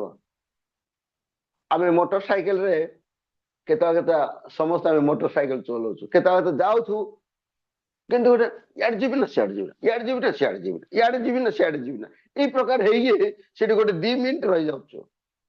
ତାପରେ ମନ କହିବ ନାଇଁ ନାଇଁ ତୁ ଏପଟ ଯା, ନହେଲେ ଏପଟ ଯା ବୋଲେ ଆମେ ସେପଟ ଯାଉଛୁ। ଆଜି ମନ ଆମମାନଙ୍କୁ କଣ୍ଟ୍ରୋଲ କରେ, ଆଉ ମନ ଯାହା କୁହେ ତାହା ଆମେ କରିଦେଉ ଇଜିଲି, ତାକୁ ଆମେ ଆଉ ବନ୍ଦ କରିପାରୁନୁ। ଆଜି ମନ ମଧ୍ୟର ସମସ୍ତ ପାପକୁ ପ୍ରଭୁ ପବିତ୍ର କରିବା ପାଇଁ, ଏଠି ଯେମିତି ଲେଖାଯାଏ ବିଶୁଦ୍ଧ ପବିତ୍ର କରିବା ପାଇଁ ଆଜି ପ୍ରଥମେ କଣ୍ଟାର ମୁକୁଟ ପିନ୍ଧିଲେ। ଆଜି ଏଇ ମନ ମଧ୍ୟରେ ଆମମାନଙ୍କର ଜୀବନରେ ଆମେ ଯେମନ୍ତ କି ଏକମନା ହେବା, ଲେଖାଯାଏ ରୋମିଓ ତାର 12:6-17 ପଦ ଯଦି ପଢିବା ବହୁତ ଲମ୍ବା। ପରସ୍ପର ପ୍ରତି ଏକମନା ହୁଅ, ଉଚ୍ଚାଭିମାନୀ ନ ହୋଇ ଦିନ ଲୋକମାନଙ୍କର ସାଙ୍ଗୀ ହୁଅ।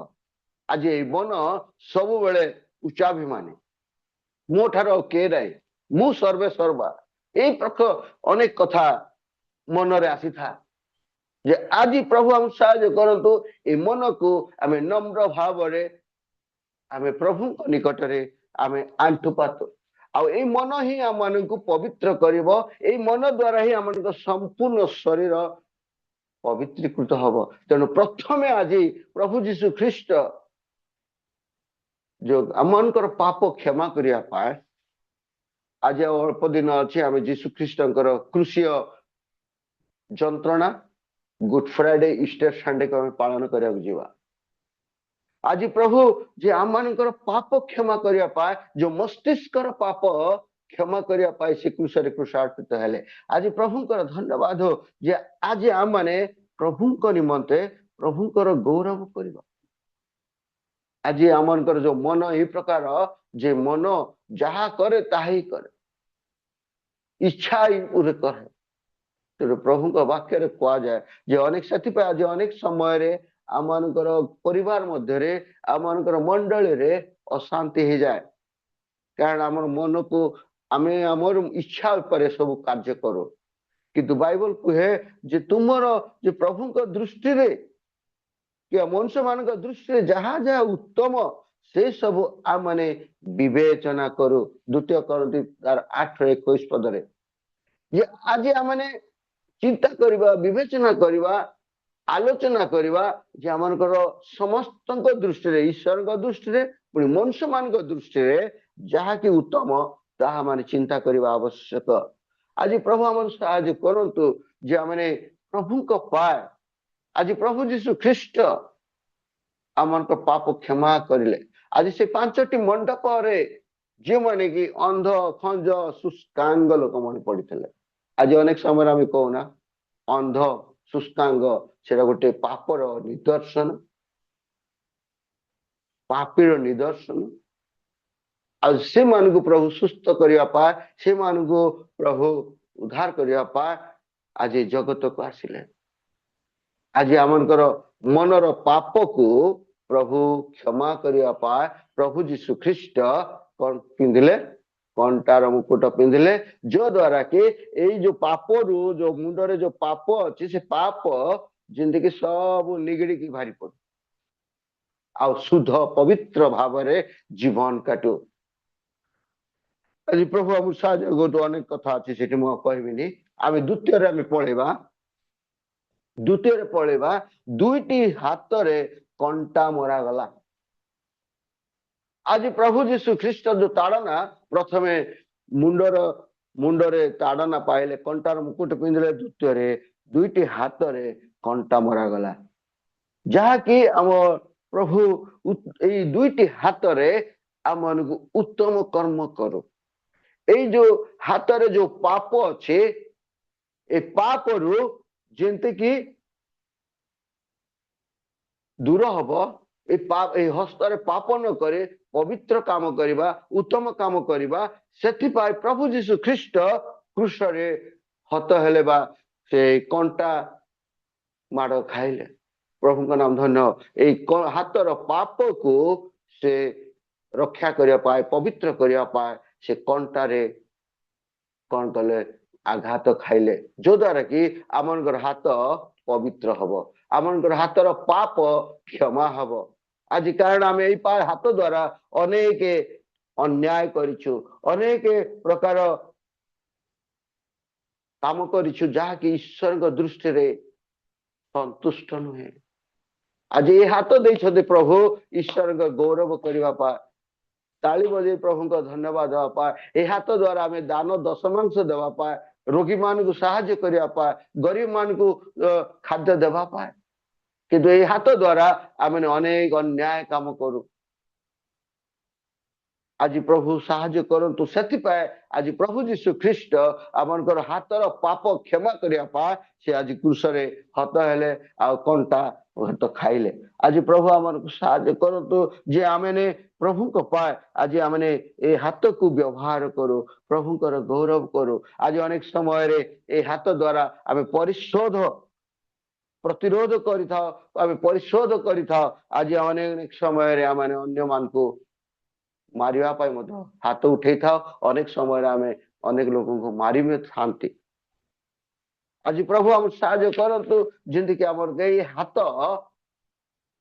प्रभुंकर निमंते प्रभु जीशु चाहिले जे तांकर हाथ को प्रभु कौन करिवे शुद्ध करिवे पवित्र करिवे सेति से हाथ रे कंटा माड़ बा कंटार प्रेक खाइले आज प्रभुंकर धन्यवाद आज प्रभु आम साहाय्य करंतु जो अनेक गुड़े पद पर्व रही जीसा तार 59 से हाथ सदा प्रभु हाथ छोट हो जाए नहीं जे से तुमको किसी देवे नहीं ए हाथ प्रभु देवा प्रभु देइछंते किंतु हाथ द्वारा अन्याय काम करने प्रभु देना आज से अन्याय हाथ को पवित्र कर न्याय हाथ करने से आज हाथर पाप को से क्षमा कले आज प्रभु कर धन्यवाद हो आउ पुणी आम देखा जे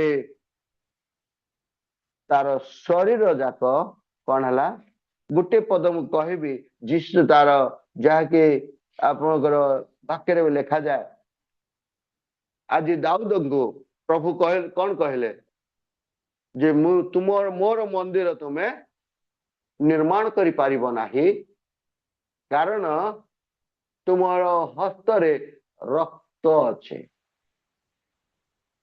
आज जो हाथ द्वारा आज जो प्रकार दाऊद शासन करुले युद्ध कर अन्याय अत्याचार करते तो द्वारा के प्रभु ताको मना करदे तुम्हें मोर मंदिर बन पारिबानी जहाँकि आपण देखिए प्रथम वंशावली तार 22-8 पद कथा लिखा जाए आ पुओ को सोलोमन को चांस देले जे मंदिर निर्माण करिबो आज हस्त द्वारा आज से बन पाला नहीं आज प्रभु आम साहाय्य करतु ये हस्तर पाप क्षमा करने प्रभु जीशु ख्रीष्ट क्रूसरे क्रूसार्पित हेले आज जो 5टी मंडप तृतीय मंडप आम देखा द्वितीय मंडप कहले जे प्रथम मस्तक कंटार मुकुट पिंधेले द्वितीय दुईटी हाथ रे कंटा प्रेक खाइले तृतीय देखुची शरीर सारा शरीर क्षत विक्षत हेले प्रभुंकर धन्यवाद हो आज ए शरीर पापमय शरीर आ शरीर को से कौन क्षमा करिया पाए से क्रूसरे बा क्षत विक्षत हेले गीत संहिता 129 पद लिखा जाए यीशुंकर गोटे भाववाणी थिला जे पृष्ठ रे कृषक माने पृष्ठ देश रे हल बुलाइले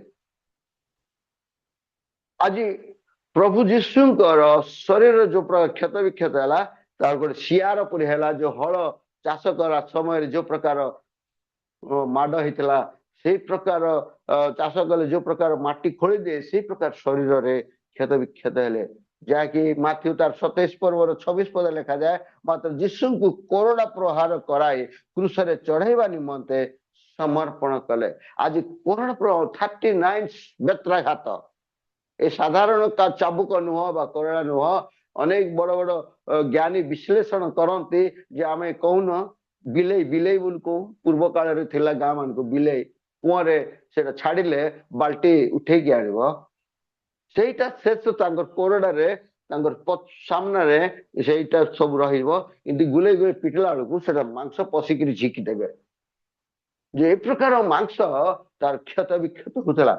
ଆଜି ପ୍ରଭୁ ସାହାଯ୍ୟ କରନ୍ତୁ, ଆଜି ଆମମାନଙ୍କର ପାପ କ୍ଷମା କରିବା ପାଇଁ ଆଜି ପ୍ରଭୁ ଯୀଶୁ ଖ୍ରୀଷ୍ଟ ସେ କ୍ରୁଶରେ ବା ଶରୀରରେ କ୍ଷତ ବିକ୍ଷତ ପାଇଲେ। ଆଜି ପ୍ରଭୁ ସାହାଯ୍ୟ କରନ୍ତୁ ଯେ ପ୍ରଭୁ ଆମମାନଙ୍କୁ ଆଶୀର୍ବାଦ କରନ୍ତୁ। ଯିଶାୟ ତାର 50:6 ମୁଁ ପ୍ରହାରକ ପ୍ରତି ଆପଣା ପିଠି ଦେଖାଇଦେଲି। ଯିଶାୟ 53:5 ମଧ୍ୟ ଲେଖାଯାଏ, ମାତ୍ର ସେ ଆମମାନଙ୍କର ଅଧର୍ମ ନିମନ୍ତେ କ୍ଷତ ବିକ୍ଷତ ହେଲେ, ଆମମାନଙ୍କର ଅପରାଧ ନିମନ୍ତେ ଚୂର୍ଣ୍ଣ ହେଲେ। ଆଜି ପ୍ରଭୁ ଆମର ସାହାଯ୍ୟ କରନ୍ତୁ।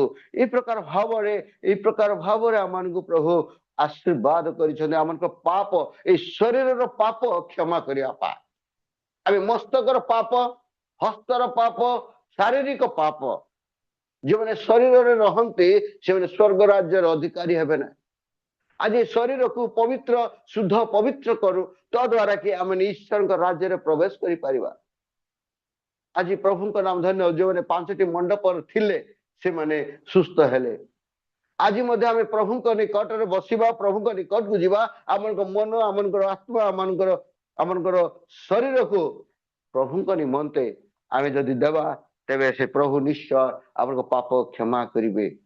ଯେଣୁ ଶାରୀରିକ ଭାବ ଈଶ୍ୱରଙ୍କ ଶତ୍ରୁ।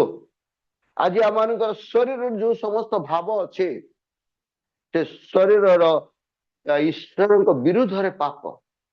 ତେଣୁ ଆଜି ଶରୀରର ପାପ କ୍ଷମା କରିବା ପାଇଁ ପ୍ରଭୁ ଆମକୁ କ୍ଷମା କଲେ ବା କ୍ଷତ ବିକ୍ଷତ ହେଲେ। ଆଜି ଅନେକ ସମୟରେ ଆମେ କହିଥାଉ ପ୍ରଭୁ ମୋର ପାପ କ୍ଷମା କଲେ, ଶରୀରକୁ ସେଇଟା କଲେ। ପ୍ରଭୁ କଣ କଲେ? ପାପ କ୍ଷମା କଲେ। କୋଉ ପାପ? ମନର ପାପ, ହାତର ପାପ, ଶାରୀରିକ ପାପ ଆଜି ପ୍ରଭୁ କ୍ଷମା କଲେ। ଆଜି ପ୍ରଭୁ ଆମକୁ ସାହାଯ୍ୟ କରନ୍ତୁ ଯେ ମୁଁ ଆଜି ଆଉ କିଛି ବେଶୀ ଶୀଘ୍ର ଗଲିଣି, ଆଉ ମତେ ଯାହାକି ଆଉ 5 ମିନିଟ୍ ଖଣ୍ଡେ କହିବା ପାଇଁ ମତେ କହିଛନ୍ତି, 35 ପର୍ଯ୍ୟନ୍ତ ବା 35 ମିନିଟ୍, 6ଟାରୁ 6ଟା 5। ତେଣୁ ଆଜି ଆମେ ଦେଖୁଛୁ ଏଠି ଏଇ ପ୍ରକାର ଭାବରେ ଶାରୀରିକ ଅନେକ ଗୁଡ଼ିଏ ପଦପର୍ବ ଅଛି, କିନ୍ତୁ ମୁଁ କହିବାକୁ ଯାଇପାରୁନି କାରଣ ସମୟର ସାପେକ୍ଷ ସକାଶୁ।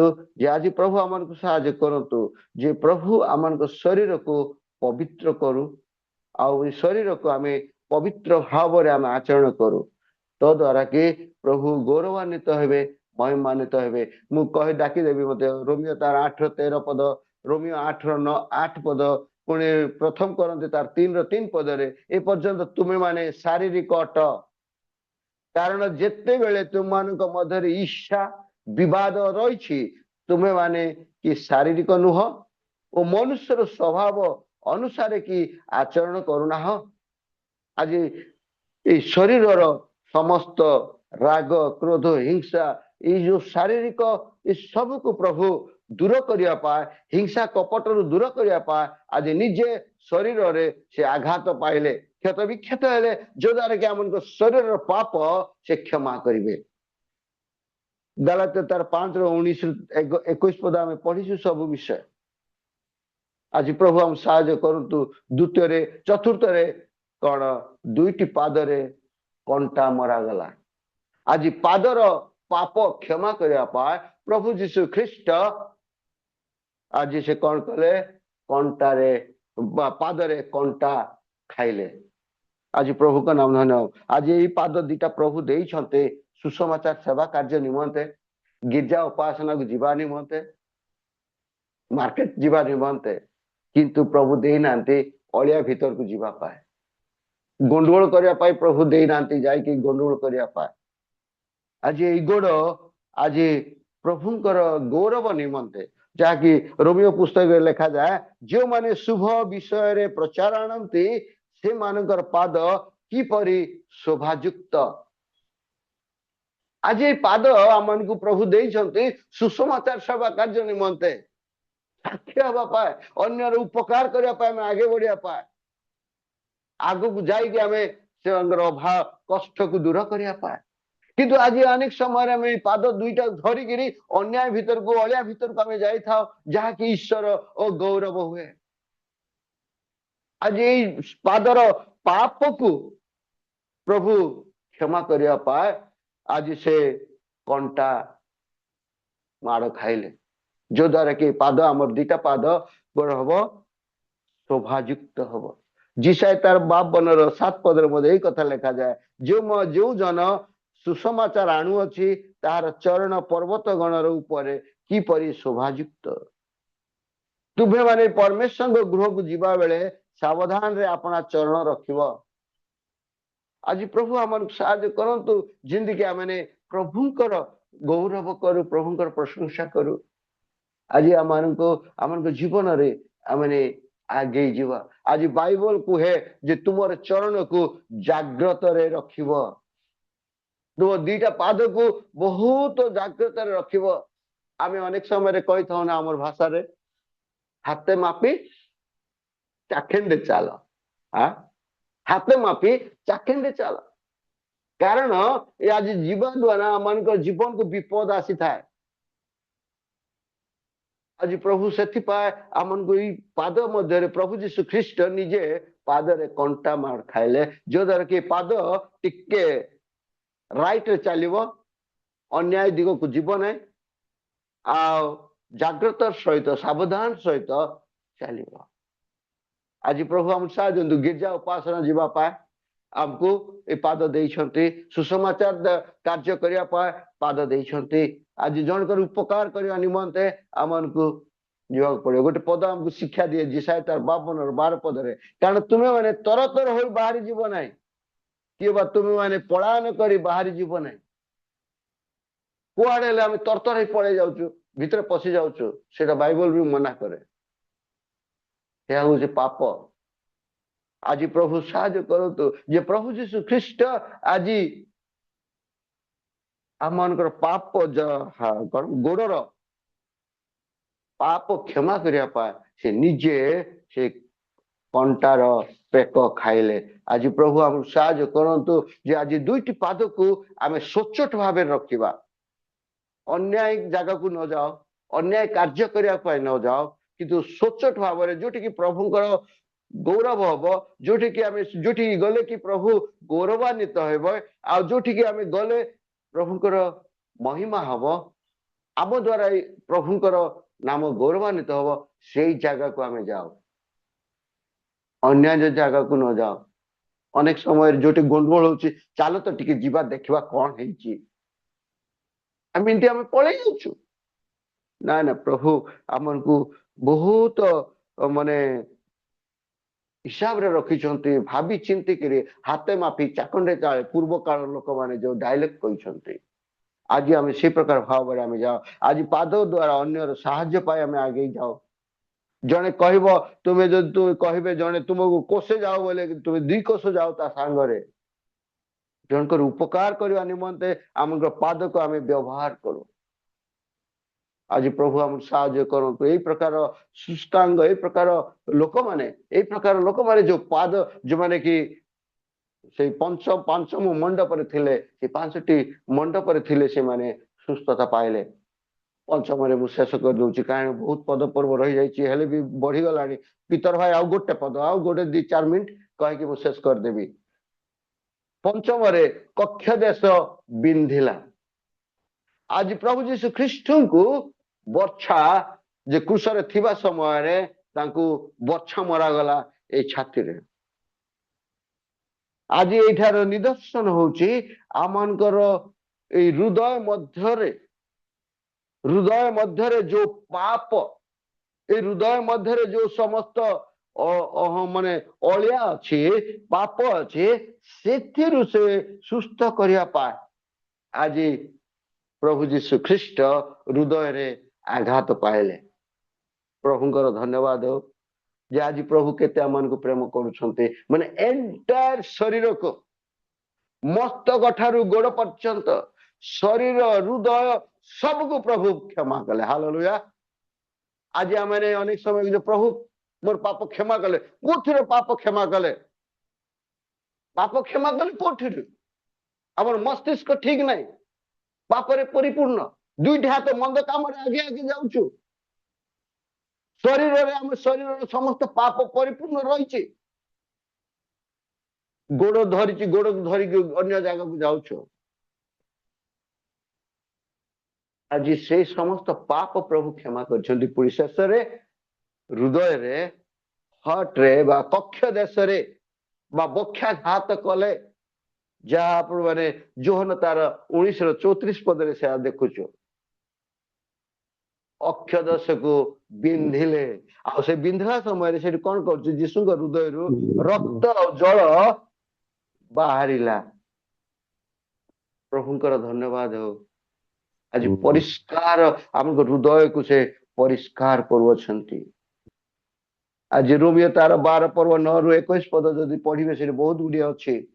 ମାଥ୍ୟୁ 15-19 ପଦରେ ଏଇ ପ୍ରକାର ସବୁ ରହିଛି। ମନୁଷ୍ୟର ହୃଦୟରେ କୁଚିନ୍ତା, ନରହତ୍ୟା, ବ୍ୟଭିଚାର, ବେଶ୍ୟାଗମନ, ଶୋଚ, ମିଥ୍ୟା ସାକ୍ଷ୍ୟ, ନିନ୍ଦା ବାହାରେ। ଏଇ ସମସ୍ତ ହିଁ ମନୁଷ୍ୟକୁ ଅଶୁଚି କରିଥାଏ ଆଉ ଆମ ଜୀବନକୁ ପାପରେ ପକାଇ ଦେଇଥାଏ। ଆଜି ଏଇ ହୃଦୟକୁ ଆମେ ପବିତ୍ର କରୁ। ଆଜି ଆମଙ୍କ ମନକୁ ପବିତ୍ର କରୁ, ଆମର ହସ୍ତକୁ ପବିତ୍ର କରୁ, ଆମଙ୍କ ଶରୀରକୁ ପବିତ୍ର କରୁ, ଆମଙ୍କ ଗୋଡକୁ ପବିତ୍ର କରୁ, ଆମଙ୍କ ହୃଦୟକୁ ପବିତ୍ର କରୁ। ତେବେ ଯାଏ ଆମେ ଈଶ୍ୱରଙ୍କର ସନ୍ତାନ। ପୁଣି ଆମେ ବି ଦାବି କରିପାରିବା ଯେ ମୁଁ ପ୍ରଭୁଙ୍କ ଦ୍ଵାରା ପାପ କ୍ଷମା ପାଇଅଛି। ନହେଲେ ଡାଉଟ କରିଦବ, ଶୈତାନ କହେ ସତରେ ତୋର ପାପ ପ୍ରଭୁ କ୍ଷମା କରିଛନ୍ତି? ସତରେ? ହଁ, ତାହେଲେ ସତରେ ବୋଲି କହୁଛୁ, ତୋ ଶରୀରରେ ଯୋଉ ସବୁ ରଙ୍ଗ ଅଛି ସେ ସବୁ ତ ରଙ୍ଗ ପାଳନ କରୁଛୁ। ତୁ ଯୋଉ ହସ୍ତରେ ତୁ ପ୍ରଭୁକୁ ଧନ୍ୟବାଦ ଦେବା କଥା, ସେଇଟା ତ ତୁ ଦିଟା ବଢଉଛୁ ତୋ ସ୍ତ୍ରୀକୁ, ଦିଟା ତ ପକଉଛୁ ଭଲ କରି ଗାଲରେ, ତାହେଲେ ତୁ କେମିତି ସୁସ୍ଥ କହିପାରୁଛୁ ଯେ ମୋର ପାପ କ୍ଷମା କରିଛନ୍ତି ବୋଲି? ଆଜି ପ୍ରଭୁ ଆମମାନଙ୍କୁ ସାହାଯ୍ୟ କରନ୍ତୁ ଯେ ଆଜି ଆମମାନେ ସବୁକୁ କଣ୍ଟ୍ରୋଲରେ ରଖ, ବସରେ ରଖ। ଆମକୁ ମନକୁ ରଖିବା ଯେ ମନ ତୁ କହିବ ତୁ ଯା ଯା, ଆମେ କହିବୁ ନା ନା, ଯା ଯା କହିଲା ବେଳକୁ ଆମେ ନା ନା କହିବା। ଆଜି ପ୍ରାର୍ଥନାର ସହିତ ଆମେ ଜୀବନ କାଟିବା, ପ୍ରଭୁଙ୍କ ନିକଟରେ ଆମେ ଲାଗି ରହିବା ଯେ ଆଜି ପ୍ରଭୁ ଆମକୁ ସାହାଯ୍ୟ କରନ୍ତୁ ଯେ ଆମମାନଙ୍କର ଜୀବନରେ ଆମମାନଙ୍କୁ ପ୍ରଭୁଙ୍କ ପାଇଁ ଆମେ ଆଗେ ବଢିବା, ଯେ ପ୍ରଭୁ ଆମମାନଙ୍କୁ ସାହାଯ୍ୟ କରନ୍ତୁ ଯେମିତିକି ଆମେ ପ୍ରଭୁଙ୍କ ପାଇଁ ଆମେ ଆଗେ ବଢି ପ୍ରଭୁଙ୍କର ଗୌରବ, ପ୍ରଭୁଙ୍କର ମହିମା କରିବା, ତ ଦ୍ୱାରା କି ପ୍ରଭୁ ଆମମାନଙ୍କୁ ଆଶୀର୍ବାଦ କରିବେ। ଆଜି ଅନେକ ବିଷୟ ଗୁଡାକ ରହିଛି, କିନ୍ତୁ ସମୟର ଅଭାବ ଯୋଗୁଁ ମୁଁ ଅନେକ ପଦପର୍ବ କହିପାରୁନି କିମ୍ବା ସେଟାକୁ ମୁଁ ଆଉ ଆଲୋଚନା କରିପାରୁନାହିଁ। ଆଜି 5ଟି ମଣ୍ଡକର 5ଟି ଅର୍ଥ, 5ଟି ଯୀଶୁଙ୍କର କ୍ଷତ ଦାଗ। ଆଉ ଯୋଉମାନେ ଯୀଶୁ ଖ୍ରୀଷ୍ଟଙ୍କ ନିକଟକୁ ଆସନ୍ତି ସେମାନେ ସୁସ୍ଥ ପାଆନ୍ତି, ଆମର ପାପ କ୍ଷମା ହୁଏ। ରୋଗ ବ୍ୟାଧି ରୋଗ ମାନେ ଯୋଉମାନେ ଯୀଶୁଙ୍କ ପାଖକୁ ଆସନ୍ତି, ଯୀଶୁଙ୍କ ନିକଟରେ ବିଶ୍ୱାସର ସହିତ ରୁହନ୍ତି, ସେ କଣ ପାଆନ୍ତି? ଉଦ୍ଧାର ପାଆନ୍ତି। ଗୋଟେ ପଦ ଶେଷକୁ କହିବି, ପ୍ରଭୁ ଯୀଶୁ ଖ୍ରୀଷ୍ଟ କ୍ରୁଶରେ ଥିବା ଚୋରକୁ କହିଲେ ଯେ ଆଜି ତୁମେ ମୋ ସହିତ ପାରଦର୍ଶୀକୁ ଉପସ୍ଥିତ ହବ। ଆଜି ସେଇ ପ୍ରକାର ସେ 38 ବର୍ଷର ରୋଗୀକୁ ମଧ୍ୟ ପ୍ରଭୁ କହିଲେ ତୁ ଉଠେ, ତୋ ଖଟିଆ ଘେନି ଚାଲେ। ଶେଷ ମୋମେଣ୍ଟକୁ ତାର ସୁବିଧା ନାହିଁ। ସେ କହିଲେ ମତେ ସେ ଜଳକୁ ନେବା ପାଇଁ ମତେ ମନୁଷ୍ୟ କେହି ନାହାନ୍ତି, ମତେ ସାହାଯ୍ୟ କରିବା ପାଇଁ କେହି ନାହାନ୍ତି। ସେ ସମୟରେ ପ୍ରଭୁ କହିଲେ ତୋର ଖଟିଆ ଘେନି ତୁ ଚାଲ। ଆଜି ପ୍ରଭୁ ସେଇ ପ୍ରକାର ପ୍ରଭୁ ଆମର। ଆଜି ପ୍ରଭୁ ଆମକୁ ସାହାଯ୍ୟ କରନ୍ତୁ ଯେ ଆମେ ପ୍ରଭୁଙ୍କ ଠାରେ ଲାଗି ରହିବା, ବିଶ୍ୱାସରେ ଜୀବନ କାଟିବା, ଏଣ୍ଟାୟାର ବଡିକୁ, ଏଣ୍ଟାୟାର ମସ୍ତକ ଠାରୁ ତଳିପା ପର୍ଯ୍ୟନ୍ତ ଆମେ ପ୍ରଭୁଙ୍କ ପାଇଁ ଆମେ କଣ କରିବା? ଶୁଚି ପବିତ୍ର ହେବା, ପ୍ରଭୁଙ୍କ ପାଇଁ ଆମେ ସମର୍ପିତ ହୋଇ ଜୀବନ କାଟିବା, ତ ଦ୍ୱାରା କି ପ୍ରଭୁ ଆମମାନଙ୍କର ପାପ ସମ୍ପୂର୍ଣ୍ଣ ଭାବରେ କ୍ଷମା କରିବେ। ନହେଲେ ନାଇଁ, ଗୋଟେ ଲୋକ ପୁଣି ଥରେ ଏଇ କୋରାପୁଟ ଆଡେ କଣ ଶୁଣୁଥିଲେ ଯେ ଯେତେବେଳେ ସେ ଡୁବନ ହେବାକୁ ଆସିଲେ, ଆଉ ସେ ପାଷ୍ଟର ଜଣକୁ ଡୁବନ କଲା ବେଳକୁ ସେ ଯୋଉ ସବୁ ଆମେ ବୁଡିଯିବା କଥା, ସେ ଲୋକଟା ଗୋଟେ ହାତ ଟେକି ଦେଇଛି ଆଉ ସେ ପାଣିରେ ବୁଡୁଛି।